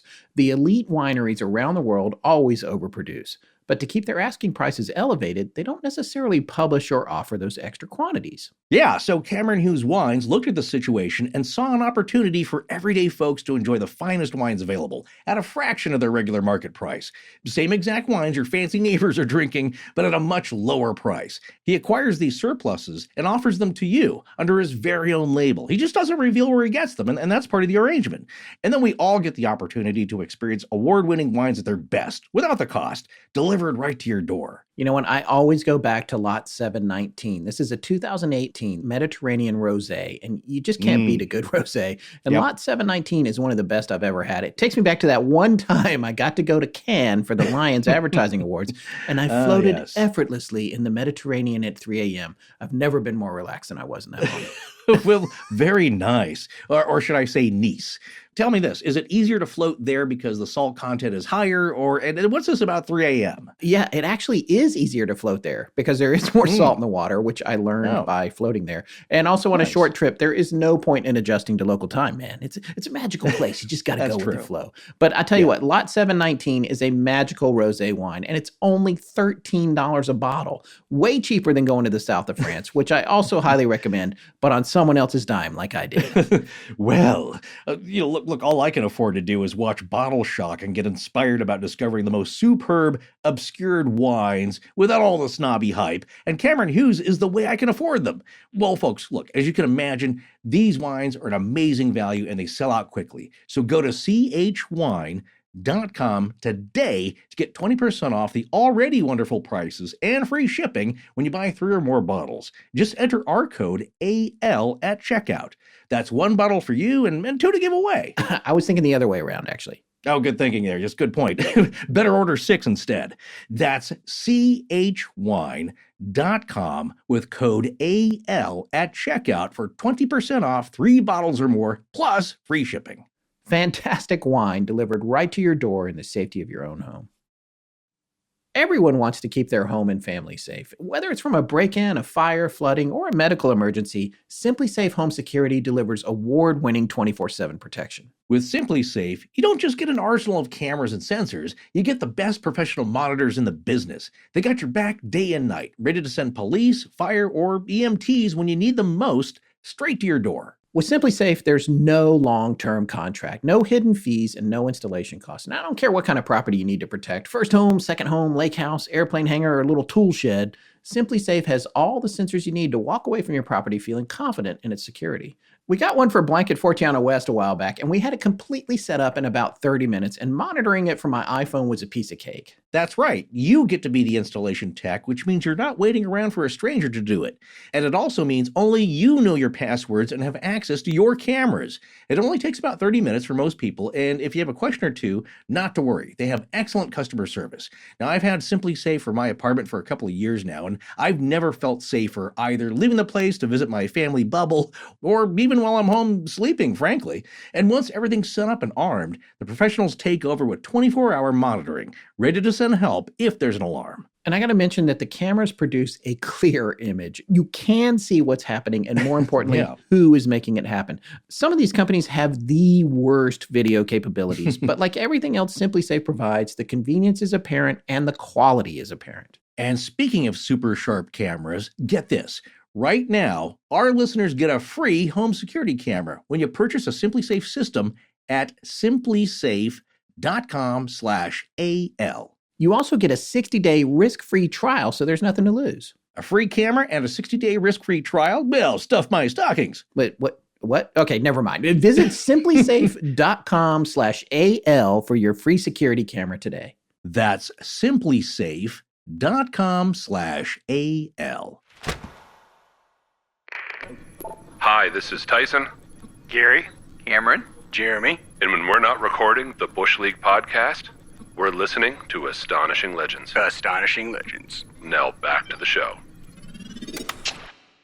Well, the next, I guess you'd call it a motif of sorts, story-wise. It has to do with grandparents. By the way, this is what I love about this. I just was like, all this stuff about my grandmother, and the next couple of stories are about people's grandparents that have passed away. Mine has not. I want to be clear on that. No. Well, it's not exactly the ideal segue. No, some of these grandparents are alive. So. Okay, good. All right, good. But look, the big sleep comes to us all at some point. So whether you're a king or a street sweeper, sooner or later, you dance with the Reaper. Exactly. Yes, I'm quoting Bill and Ted. Some people, some people are there's a little closer to it. Feeling that way myself. Well, this next story, Scott, is pretty interesting in that Christian here has laid out a longer story where his grandmother, who, as we were just talking about, had not passed yet, but was starting to suffer the effects of a long terminal fight with cancer. And towards the end, though, she was having these pretty startling clairvoyant moments that seemed to come true. But these messages weren't coming from the other side. They were coming from her while she was still alive and witnessed by family members, which then proved to be startlingly true. Well, Scott, speaking of grandparents, well, this one has passed, but this is kind of a fun, heartwarming story about Christmas, but coming from Australia. So down there, it's smack dab in summer, and it's hot. Yeah. They have hot Christmases. So this story comes from Liam and Amelie Curran, and it's about Grandma making her presence known at a family gathering. Well, this is a short little email that came into us on December 6th. I'm going to read it here now. This is from Liam and Amelie. This happened a year or two ago. It was a year since my grandmother had sadly passed from cancer, and it was our first Christmas without her. She had passed in January of that year, and we were silently having our Christmas lunch. I live in Australia, and it's summer here for Christmas, so we had the air conditioning on. My grandma always wore this strange-smelling perfume, and I must admit, maybe a bit too much of it. So it always gave off a very strong smell. Anyway, we all looked over at the air conditioner when we smelled that exact same smell that was there wherever she was. So it was a little unsettling and heartwarming to know she was there with us at Christmas, even if not in person. Thanks, Liam and Amelie Curran. Well, I think we all have that older relative who either wears the strong aftershave or the older female relative that wears the sweet-smelling perfume. My grandmother on my father's side, who has passed, she wore tea rose, which I really actually like the smell of. But I always that's a classic. Yeah. No, that's more of an herbal. Yeah, yes. More of an herbal scent or nice. vanilla. No, I'm talking about a perfume that's been around since the 40s. Here's the thing. It's a very sweet-smelling perfume. And when you smelled it, you thought of her and you wanted to give her a hug and you loved her. So it's not a bad thing. Indeed. All right. Well, it's time to move on to this next one. This comes in from Jeff Wilson. This story that I think you've titled Grandpa's Overcoat. Grandpa's Overcoat in the light of Grandma's feather bed. Yes. Well, you could say these next three really do deal with grandparents, but this next one is, you could say, a little unfinished business. And it's a nice, heartwarming story where Grandpa had one more thing he wanted his family to find that maybe they weren't finding fast enough. You want to make sure that it was found and associated with him. Hey guys, this is Jeff Wilson calling from Grand Rapids, Michigan, and I've got one of the more weird stories that's happened to me around the holiday seasons to share here. So, in the late 90s, maybe early 2000s, I was 12 or 13 years old. For some context here, my grandpa on my dad's side had passed away maybe 2 or 3 years before this, and as a result, we had a lot of his old things in our basement.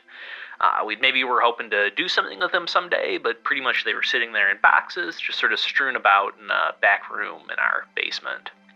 So, the story here really happened the last day of our fall semester when we were finally free for winter break, and I got home from school, hung out with my parents for a while, and eventually went to bed. So that night, I had a really weird dream. In the dream, it was pretty much my grandparents, parents, a few other random relatives hanging out at my grandparents' old house. Everybody was there regardless of whether they were currently living on Earth in real life. And while we were there, the one thing that really stood out was that my grandpa, the most recently deceased, he was just sitting in the corner of a house that was perfectly well heated as far as I knew, wearing a long overcoat. This was a pretty thick overcoat. It had some flannel lining on the inside and went down to almost his ankles. He was over in the corner by himself, so it just seemed a little bit weird that he was wearing this despite the warm weather. Anyway, at the very end of the dream, one thing that stood out was him coming over to me, giving me a big hug, and then standing back and patting his right breast pocket. And that, I don't know, seemed a little off, maybe not by dream logic, but in retrospect, that's not a thing he was really known for doing. It wasn't like an affectation of his. So anyway, I wake up from the dream, and being the first Saturday of winter break, I just go downstairs, getting ready to hang out, maybe play some video games down on the TV in the basement, watch some cartoons. But the dream reminded me of my grandparents, so I went into the back room where we were keeping a lot of their things. In the room, the weirdest thing is that the overcoat that he was wearing in the dream, it was long, it was tan, pretty recognizable, was sitting on top of a coat rack that we had moved over from their house. Okay, that's a little weird. I don't know, 12-year-old logic. It's a natural thing that you're going to put it on. So I grab it and I start feeling the pockets like you do when you put on a jacket. And in the right breast pocket, I find a little key. And it was like maybe an inch long, no longer than 2 inches at the absolute maximum. And I start looking around saying, okay, what am I going to put this in? Is this to a door? Is it a magic treasure? Eventually, I find buried under some of the things a box. And the box was like, it was a fireproof safe that you would maybe keep some documents in. You put your passport, your important documents that you just don't want to lose, and the key fit. And I clicked it open, and inside was a class ring that I would later find out belonged to my grandpa, as well as probably more importantly, an autobiography that he had written. So my grandpa was a veteran of the Korean War. He had been briefly captured by the North Koreans, eventually was released, but it was a whole thing that I was never really informed on as a kid, and I honestly don't think that because of the PTSD, the trauma of war, he'd really shared with anybody else. But he had left behind this memoir talking about that portion of his life. So we were able to use this document that we had never seen before. My dad had apparently not been able to open the safe and sort of assumed there was nothing of value in it if his dad had never thought to give him the instructions on how to open it. So I eventually run upstairs. I share this all with my dad, saying, look what I found, and he was in shock. We weren't a very huggy, touchy-feely family, but there were definitely some tears that day. And it was pretty cool. It was neat to be able to see this side of my grandpa, my dad's dad, that we'd never really seen before. In this family still, we share that as the last Christmas present that my dad's dad was able to share with our family. Thanks a ton, Scott and Forrest. I love the podcast. I've been listening since pretty much day one and hope to hear many more. Have a Merry Christmas. Thank you. This is a thread. There's a lot of stories like this where somebody comes back like, hey, check that top drawer. Look at this. Find that picture. Look in the photo album. I left this thing here. And I think that's interesting because, you know, there's this whole idea that once you go to the other side, it's like, I'm done with these material things and the carnal nature of being a human being. And like, I'm on to the bigger and better. And it's like, oh, but wait, you know what? I did write an autobiography. Well, you gotta print that. I'm out of here, but just, you should share that with people. I put a lot of work into it, which I love. I think it's funny. It's cool. Look, this is another observation of mine, is that everybody wants to channel and define these things and lock down a pattern, and that's the same for everybody. We all go through the same thing. I think it's different for a lot of us. Some people go on. Some people hang out for a while. What do you care? It's eternity. You can't tell what time it is. What do you care? It's eternity. Yeah, and then there's some people who do have unfinished business, and that keeps them around. And sometimes it's awful. Sometimes it's, I need you to solve who murdered me, or I need to bring this horrible truth to the light of day. And then sometimes it's like, hey, I got a class ring. You guys should have that. And here's my life story. This is really important to me. So I don't want you to donate the coat to Goodwill, and then it just, somebody tosses it. Yeah, just check the pocket. Yes, it was important to him, and they were glad to have it, and they had a really special moment because of that. So, but I love the delivery of that. Is that the it's also a archetypical dream of a lot of people in there, some alive, some dead, just different people that Jeff knew or part of his family, and the coat. And then he realized that it seems kind of warm out. Why is Grandpa by himself in a coat?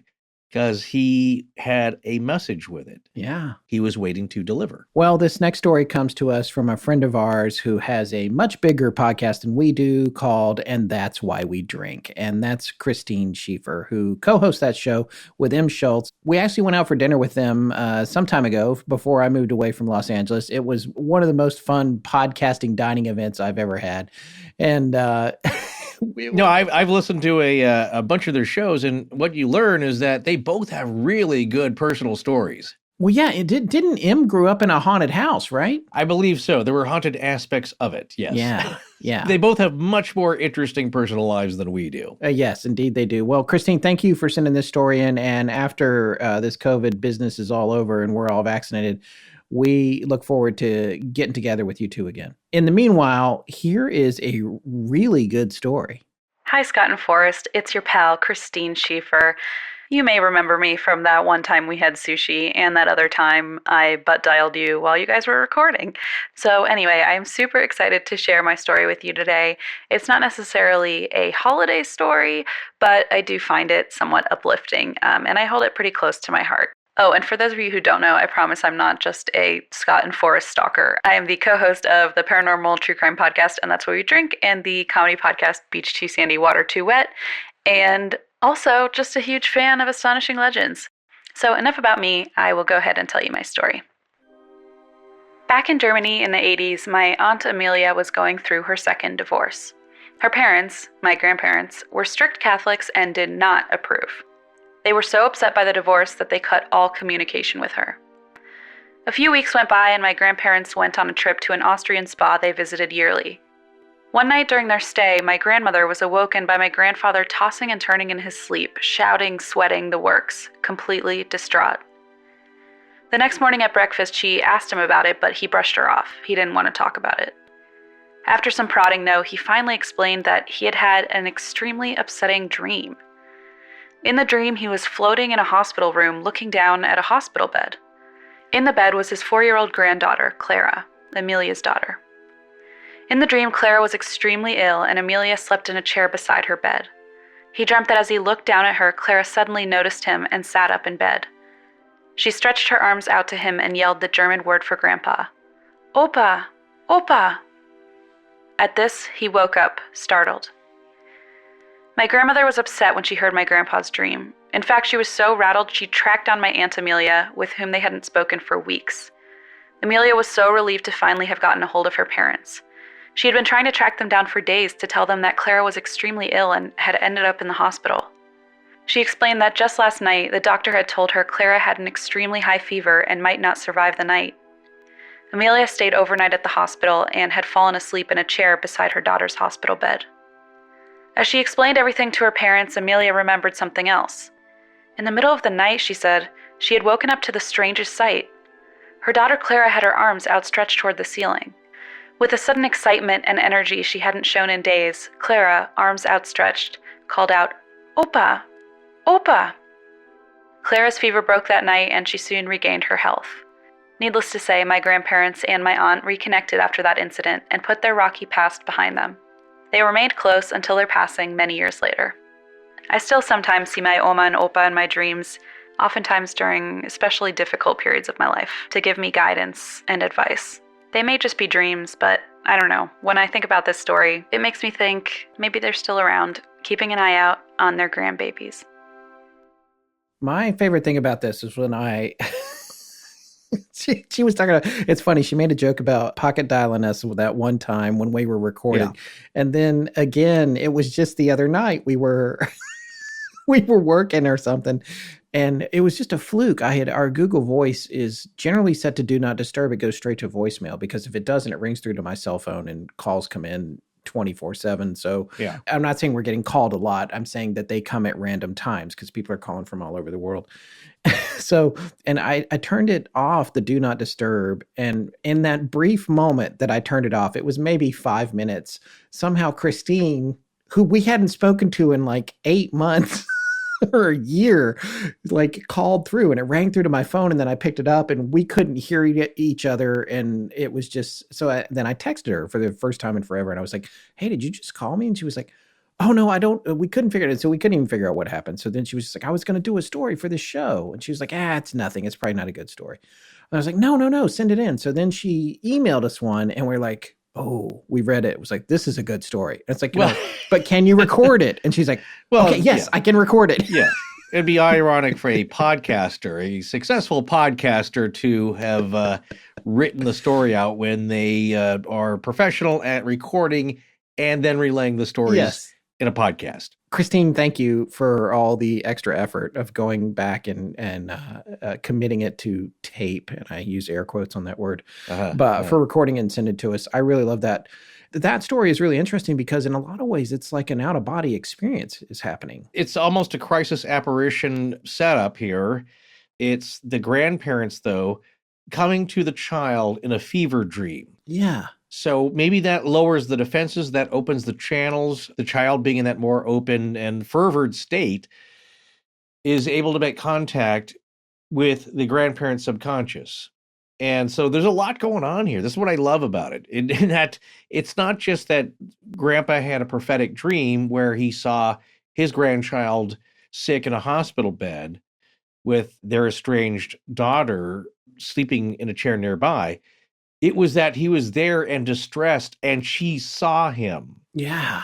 The child stood up in bed, reached her arms out, and said, Opa, Opa, which is what he recalled her saying in his dream. There's a direct, open communication there. Yeah, it's a great story. They're all amazing, but like I said, those two have pretty good stories of their own and a ton of charisma. So yeah, and speaking of which, if you haven't heard And That's Why We Drink, you got to check it out. You can get it anywhere you get podcasts.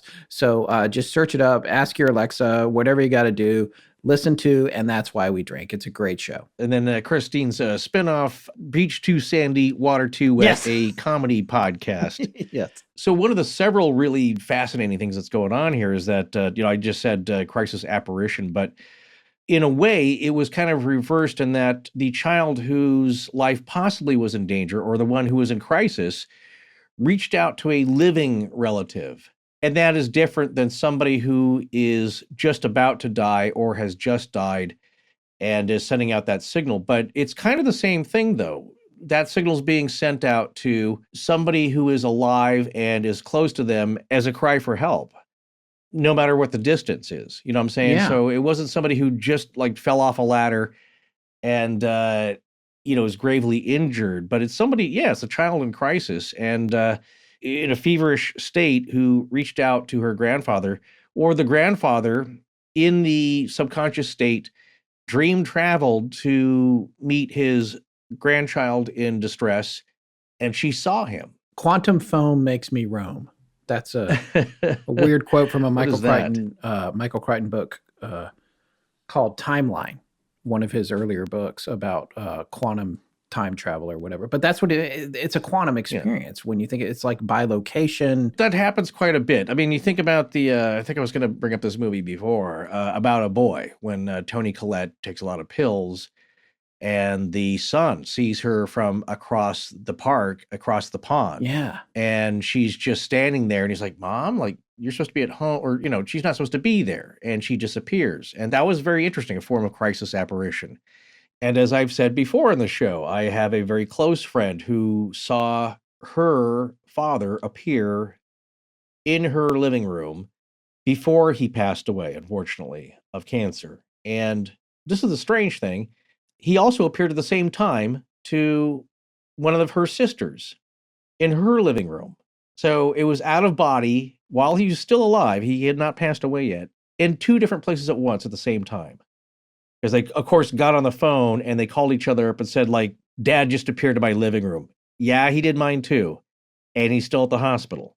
And so it's people in that last stretch there saying goodbye in a way, I believe. Well, this next story comes to us from one of our most interactive listeners at this time on Twitter, Cam Cashman. Cam, hello, Cam. I feel like I've known you a long time. Yes. Yeah. But this is a really good story. And I just want to say all through it, you're speaking my language. I have some questions about it, but I'll save them for after the story you sent. So let's play it now. Hey guys, I'm so excited that I finally have a relevant story to share for the upcoming episode. It doesn't take place during the holidays, but for me it remains one of the most mystifying and personally significant paranormal events that I've witnessed. And on top of that, I can even share with you the actual evidence that came out of it, what my family and I believe to be a recording of my late great-grandma. So for my 15th birthday, my dad and I took a trip over to Gettysburg, Pennsylvania for a sort of weekend ghost hunting retreat hosted by Mark Nesbitt, author of Ghosts of Gettysburg. Alongside Mark, there was a psychic medium named Lane Crosby who was there to help us make contact with any spirits and just provide advice and support. There were a few interesting occurrences over the course of the weekend, but my dad and I were just not prepared for the final event of the program. We had just finished a tour of the Ghosts of Gettysburg headquarters, and we were sitting down in the lobby for a little EVP session with Lane. She asked us if we had any deceased family members we would like her to try to contact. My dad, ever the participant, spoke up and said, yes, let's try to contact my great-grandmother, his grandmother. Here, it's important to note two things. First, Lane was far across the room from us, and Mark was sitting directly behind us. They both had EVP recorders going. Second, nobody in that room, aside from my dad, knew my great-grandmother's name, not even me. My dad did not mention it before Lane tried to make contact. We were all sitting in a big circle as Lane started calling out to my dad's grandmother, the normal, we're calling out to the spirit of Fred's grandmother. Please make contact with us. After doing that a few times, she finally asked a pretty basic question. If Fred's grandmother is here right now, can you please tell us her name? So we gave her a few moments of silence to respond, and it definitely should be noted that, as is the case with EVPs, we didn't hear anything in the moment, in the room with us. So Lane initiated the playback from her recorder, and we listened to her ask the question, and almost immediately after she finished, there was a crackle of static. Unfortunately, it was really too faint to make anything out. It might as well have been some audio artifact or radio interference or something. So we were a little bit disappointed, but it was still interesting. We were about to move on when Mark spoke up from behind us, and he said, hold on, listen to this. And he pressed play on his recorder, and our ears both perked up, because this time Lane's question was faint from being farther away from us, but the static was there on his recorder, and it was much louder than on Lane's recorder. So before I go any further, this is what we heard. You'll hear Lane ask her question, if Fred's grandmother is here, can you please state your name? And a burst of static after.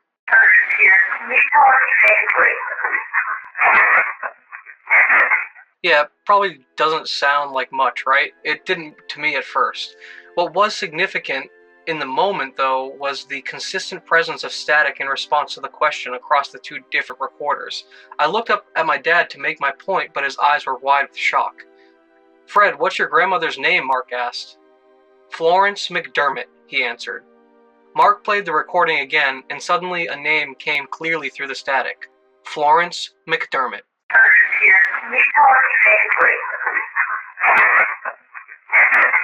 Now, I'm typically pretty skeptical of EVPs. I think most can be chalked up to audio pareidolia, But I don't know, I just don't think this is the case here. It may not be particularly clear, but the cadence and syllables of Florence McDermott come through, and I think along with the presence of static on the other recorder, I'm really left to believe that it's a genuine EVP. Now, my dad believes that the reason her voice came through clearer on Mark's recorder as opposed to Lane's is because Mark was closer to us, and therefore Florence, my great-grandmother, was also closer to us. So my dad now believes that she's always with him and kind of acting as a spirit guide, helping him through hard times. I personally don't want to say one way or another what it is for sure, but I do think it's proof of some sort of psychic phenomena, and easily one of the best EVPs that I've ever heard. It's great to hear from Cam. He's one of our most active followers on Twitter. I feel like I interact with you every day, Cam. This is an amazing story, and you're speaking my language on these EVPs. I have to be honest, I'm curious about the gear because that sounds like a DR60 recording. Yeah, it's kind of the same tonal quality that you hear with recordings with our DR60 anyway. Yeah. Minus the screaming. And that's the thing I think a lot of people don't understand about even our DR60. It's every recording doesn't sound like that screaming at all. We've had whispering on it. We've had intelligible speech. We've had a lot of stuff. And it's something we want to come back to in 2021. But yeah, that recorder is not just about unintelligible screaming. Of course, there's the revelation of unknowable information, which always, that's the zinger. Well, this is the last one we got that came in writing that we felt like we wanted to share tonight. This is from Marie. You were going to read this one, weren't you, Forrest? Yeah, this is a really touching story about a parent saying goodbye in the closing theme, the course of the motif and the theme as we start to wrap up the episode here. And this one comes from Marie Nichols Britt, and it starts off, "Good afternoon, guys. I truly appreciate y'all's show and everything that you put into it. I wanted to just quickly share a true story with you. It was July 4th, 1986, Independence Day. And my mother, this beautiful red-headed spitfire of a woman who was 47 glorious years old at the time, passed away that morning from complications of lung cancer. It was 11:15 or so in the morning, and I wasn't there at the house. I was 13 years old, and I was staying with my brother at the time because my house had been filled with people the night before because they all knew my mother was passing, and I, being a teenager, just wasn't equipped to deal with it. So I was staying the night at my brother's. Well, that morning she passed, I remember waking up hearing her voice, and I felt her kiss me on the face, and she said, 'It's okay. I'm going to be all right. Just remember, I love you.' And that's when the phone rang. And it was my sister-in-law telling me that my brother was coming to get us because my mom had just passed. I had 3 nephews and a niece also staying in the house. My oldest nephew said the same thing. He said he remembered her coming in. He remembered something being said, but that memory faded over time, and now he thinks he dreamt it. I know for a fact that it happened, and I think it was my mom's way of saying that it was okay that I wasn't there when she passed because she was always able to find her baby. And I was the last of my parents' children, so I was always the baby. I thought you would all like to have that maybe for your holiday show. It brings me comfort to know nothing can sever the love of a parent for their child." It's an intense thing, I'll tell you that for nothing. Yeah. That's a great story. I really enjoyed it. She gave them all a kiss. Yeah. And some just remembered it more than others. But that's another case of a parent saying goodbye. And maybe right at the moment, maybe right before the moment of them passing, or maybe just after. Well, this next story is in the same vein, but it has a little bit of a twinge of the Mothman prophecies because there's a phone call. Well, this is a subject and a topic that I've been wanting to cover, I think you too, for quite a long time, and we haven't gotten to it because this phenomenon has a really interesting aspect of instrumental transcommunication, or ITC as they call it, through electronic devices. And we've heard stories about from the 40s from one Hollywood actor who tragically passed away in a car accident, to emails coming through that are slightly garbled, text messages we've also just talked about recently, cell phone messages. Electronics seems to be accessible by some in the spirit world where people are getting strange messages from past loved ones. One of my favorite stories is a brother who took control of his deceased brother's Facebook account, and no one else had the password. And suddenly messages are coming through to him. Like somehow his brother was able to access his own Facebook account from beyond and send his living brother some messages. So yeah, it's a very interesting phenomenon, I think. And there's something to it that's just fascinating to me because, again, it's the use of energy and electricity to communicate with the living. Hello, Astonishing Legends. I'm calling from Australia. And a month before our wedding, my dad passed away from metastatic disease from melanoma. There were very sad aspects of the wedding, but we got married, we went on honeymoon, and about 6 weeks after that, we were back at home. My husband was back on call for the hospital, and I had the phone beside my side of the bed, which was silly because he used to get all the phone calls. So I'd answer the phone. About 2 or 3 o'clock in the morning, the phone rang, and I picked up and said hello, and it was my dad. And my dad said to me in French, "I love you, je t'aime." And he kept repeating that to me several times on a very crackly, distant sounding line. And eventually his voice faded out and the line went dead. And I hung up. My husband said to me, "Was that the hospital needing me?" And I said, "No, it wasn't." And we promptly went back to sleep. I didn't mention my dad's voice. We didn't discuss anything. We just both went back to sleep. And strangely enough, both forgot about that phone call until several weeks, maybe a couple of months later, we were talking about my father. And all of a sudden, I recall that phone call that was maybe 2 or 3 in the morning of that day. And I said, "Oh my gosh, I had forgotten that he rang me." And he said, "Who?" And I said, "Do you remember that phone call when we got back from our honeymoon and it was really early in the morning and you thought it was the hospital calling you?" And he said, "Yes, I do recall that. There wasn't anyone there." And I said, "Yes, there was somebody on the end of the line. It was my dad." And I told him the story.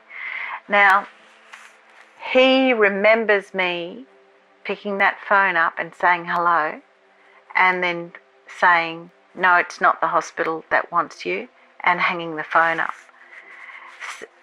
The most significant thing I can take away from this is, A, we are both very scientifically minded and understand lucid dreaming or having nightmares and dreaming that you do something and that it actually hasn't happened. I mean, we've all had dreams like that. But this was an event that actually did happen. I did hear the voice. I did hear my dad's voice, and I did talk to him and say to my husband, "It's not the hospital." Secondly, was very significant, was that prior to my dad dying, he had not been able to speak. He had the metastatic disease that had affected his speech center in his brain, so he was not able to form words or coherent sentences. We could speak to each other by, I would speak to him and he'd nod or smile or whatever it was, and we'd sit there and hold hands and I'd talk to him, but he was never able to express himself to me through words. So I think that maybe he came back to tell me, that he did love me. I was always very close to my dad, but this was a lovely, lovely thing to happen. I'm still very scientifically minded, and so is my husband. But boy, that's a head scratcher. Thank you so much for your great show, and come to Australia one day. You know what this reminds me of, Forrest, and I can't remember if it was an Outer Limits or a Twilight Zone, but there was something where there was phone calls from the dead spouse, and then they traced the line, and it actually went to the cemetery and down into the grave. I think I've mentioned this on the show before. Really? Yeah.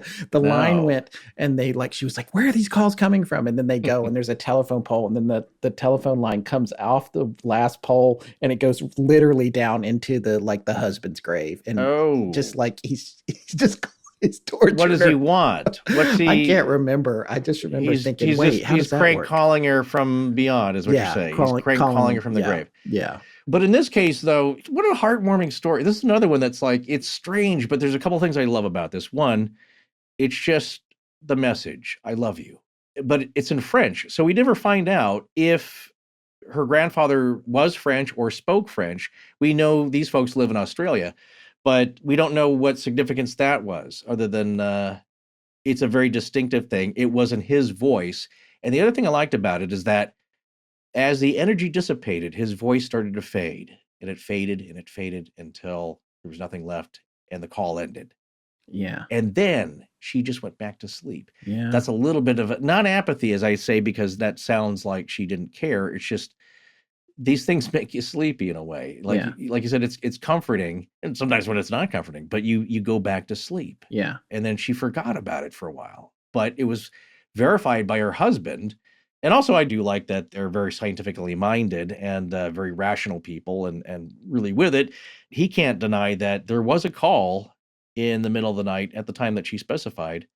So I don't know. It's just I really like this one. Short and sweet, and what a nice last message. Indeed. And by the way, just briefly, do you know who Serge Gainsbourg is? Of course, yes. Yeah. It also reminded me of his song Je t'aime. Je t'aime. Yeah. Okay. Well, it's time to get into our last story of tonight. I think it's a really cool one. It's from listener Craig Strickland. Should we just play it and come back to it on the back end, or do you have anything you want to say before it starts? Just that I think we chose this one. It's just that there's something atmospheric about this one and the gentle, languid nature of it, I guess, the imagery it evokes. And Craig, who tells the story, he's got a great voice. And just the way it comes off, it was very soothing and very pleasing, I thought to myself, to my own ears. And the message was subtle. It wasn't a slam bang story with a bunch of fireworks. High concept. Was Michael Bay story. No cars were flipping in midair. This was it could be explained away. But I think this is the point as we get to the final story here of a lot of these, and that you can try and explain these away. But is it better to just let them be? My name's Craig, and I live in a beach town in Southern California. Ever since I retired a few years back, I've been taking hikes down the beach when the weather's nice. And October of 2018, the weather was wonderful most of the month, and there were nice low tides, so I took the opportunity to take a number of walks along the sand. One day, as I was walking, I was all by myself. There were lots of people on the beach because of the nice weather, but I was walking alone, just had my earbuds in. I was listening to a podcast, possibly Astonishing Legends, possibly music, I don't recall. But I suddenly stopped and became fixated on a man who was walking towards me. I was heading south along the beach, and this man was heading north. He was quite a ways off when I first spotted him, but it was very unusual because he was really the spitting image of my dad, who had passed away the year before. Now, I knew that this was clearly a look-alike who was simply doing what I was doing and walking up the beach. But I just couldn't take my eyes off this guy as he got closer to me. And I realized when he was not far off that he was even wearing clothing that was similar to the clothes my dad had, right down to a hat my dad used to wear when he would go to the beach, which we would call his Gilligan hat. And everything about his walk and the way he was swinging his arms just really was dead on what I would have thought of when thinking of my dad. So I turned off the podcast and really started concentrating as he got closer and closer and then passed me. He didn't look at me, but I couldn't resist staring as he walked just a few feet away. because from a side profile, he really was absolutely a copy of my father down to the jawline, even a little half smile he had on his face. My dad had a great sense of humor, and if he thought he was playing a little joke on someone, you would see him smile just like that. So the guy walked past me. I stopped cold and just turned around and stared and watched this man move on. Now, clearly I knew this had to be someone that just looked like my dad. I try to be logical about these things. I've never really had a paranormal experience before. I wasn't creeped out. This is something that actually was kind of uplifting. It was on a bright, sunny day, and, you know, imagine it was like an image of my father smiling as he walked past. But I knew this had to be some guy that just looked like my dad. I noticed a couple other weird things, however. One, I told you the beach was crowded, and so there were people making sandcastles, people throwing frisbees, and families just gathered here and there. This was before COVID, but there's like an unwritten rule when people are walking down the beach. You keep a little distance from folks, you would move aside, or people would try to avoid somebody walking towards them. But as I watched this guy heading further north along the beach, I noticed the weirdest thing, and that is he just kept a straight line of travel. He was walking right ahead, never deviated. Nobody moved away from him as he approached. He passed very close to some of the people. I remember there was a family making a sandcastle. He walked right by them. Nobody moved. He didn't move. They didn't even look up. It was as if no one saw him. And it was as if he didn't see them. So I kept watching. I remember at one point just kind of trying to clear my head. I looked back in the direction where I had been heading, down south. And then I looked back again and he was gone. There was really no place he would have gone. He wasn't that far away when he appeared to have vanished, but I had lost him in the crowd, I guess. So, two more things. I realized all of a sudden that the point at which this man, this lookalike to my dad, had apparently disappeared was the canyon leading to the house he had lived in with my mom for 25 years. I realized another thing, too. This day was his birthday, October 20th. I was not taking this walk with his birthday in mind. I was hiking a lot along the beach. I had hiked 2 days before. I would go again later in the week.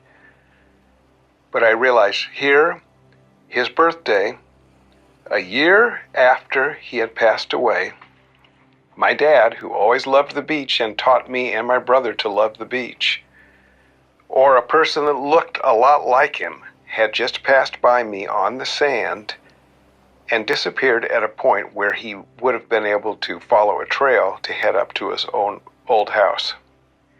Thanks for letting me tell my story. Well, I think this is a fitting last story. One of the things that I feel ridiculous to bring this movie up all the time. It's not even that great a movie, but I did enjoy it, which is Contact. And this whole beach scene reminded me of, no spoilers, but it is a spoiler. It reminded me of one of the scenes in that movie near the end of the movie. So there is something so peaceful and wonderful about it, and the message is there. And again, I like what you always say about this stuff, and I said it a few minutes ago. It's about the context, and you start to debate whether or not there's a reality to it, whether this was an ethereal experience or it was a case of mistaken identity. Does that matter if the context sends you the message that you need to get, you know? Well, Scott, there you go. I mean, I think it's, that's kind of where I'm heading with my final thoughts here, in that he didn't come up and say anything to him. He didn't even seem to notice what could have been his son in flesh and blood. And maybe this was just a guy that was, as he said, just really, really looked like his dad in every possible way, from clothing to mannerism to walk. And it was just so odd, and maybe he wasn't there at all. And here's the thing, and anybody who has a dad, which is pretty much everybody, knows. That's what's also universal. Yeah, everyone knows that, because sometimes you do, and this has happened to me. I'll be somewhere, and by the way, I've lived in Los Angeles, New York, North Carolina. All these times, my dad was living in Denver, and I did live in Denver when I was younger, but like the odds of seeing him were nil. So, but once every 2 or 3 years, maybe I might be in an airport or somewhere, and I'd see a guy walking and be like, it's the body language, it's the wardrobe, it's everything. And I think everybody does it. Every now and then you'd be like, oh my God, that person walks, looks, talks, and is acting just like my mom or my dad or my uncle or what. You see that familiarity, but it's a very, very rare occurrence. So in these particular circumstances for him, it seems super specific, especially considering the geography of it. You know? And I think that's what makes it seem more miraculous than coincidental. Well, in one part, I believe that there are people templates, and I see this. Yes, I'm with you on this. I see this with faces. Yeah. It's funny. One of our good friends, his wife, who's kind of petite with a brunette, I saw a version of her that is about 5'11" and blonde. It's the same facial structure. It's like, oh my gosh, that's so-and-so, except in just a different version. But that's that facial template. Yeah. And so, yes, there are, especially with people's faces, I believe there's a certain number of them based on the same mold. And then you get variations of that. And same thing with people's walks and their mannerisms and their clothing choices and all that. And that can all line up. But really, where you're taking me in my thinking is that, does it need to be analyzed? Can you just let that be a nice moment on the anniversary of your dad's passing, where you saw him one time on the beach in his favorite element, exactly where he would be, and enjoying himself, and have that as a nice moment? And not have to examine that too closely under the microscope. Yeah.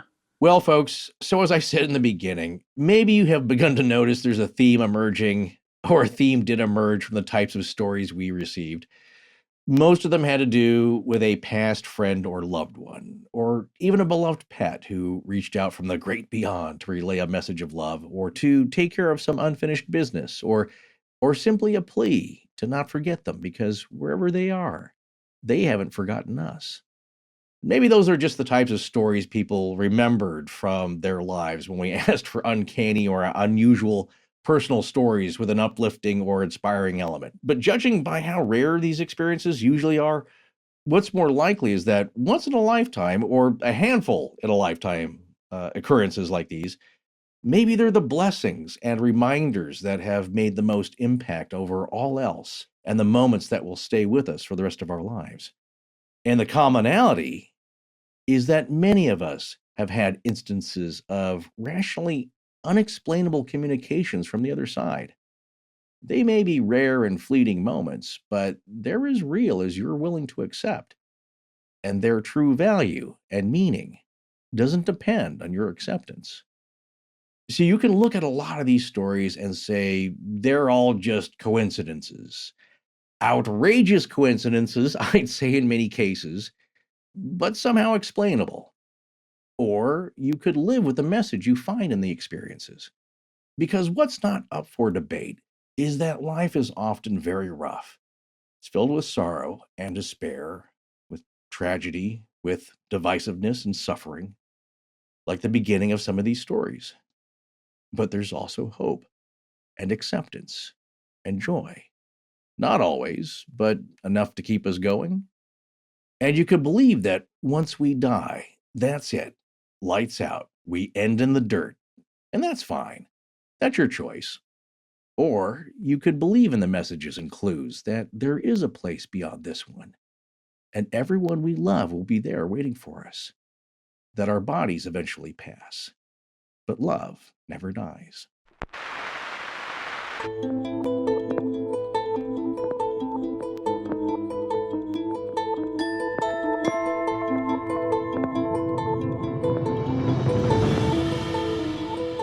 That's going to wrap up this episode on the Mince Pie Aliens and your holiday listener stories. Next week, we're going to be back with our last show of the year, a veritable powerhouse holiday party with some of our favorite folks, including Micah Hanks, Jim Harold, Richard Haddam, Rob Christofferson, the seldom heard Tess Feifel, and of course, Forrest and yours truly. Do not miss it. Please remember to support our sponsors. They help keep the show free and the lights on in Blanket Fortiana. Special thanks to John Bolin. Again, my name is Jason Clark. My name is spelled like this. Tyson. GaryCameron. Jeremy Bork. Our show is edited by Sarah Voorhees Wendell and co-produced by Tess Feifel, who is also our head of research. Our theme, which is available as a ringtone, was composed by Judson Crane, and our sound design and additional composing is by Ryan McCullough. Special thanks to the Astonishing Research Corps. But most importantly, we want to thank you, our listeners. Visit our store at astonishinglegends.com or interact with us and other listeners on Twitter, Facebook, and Instagram. You can also support the show at patreon.com/astonishinglegends, where patrons have access to additional bonus content. No part of this show may be reproduced anywhere without permission. Copyright Astonishing Legends Productions.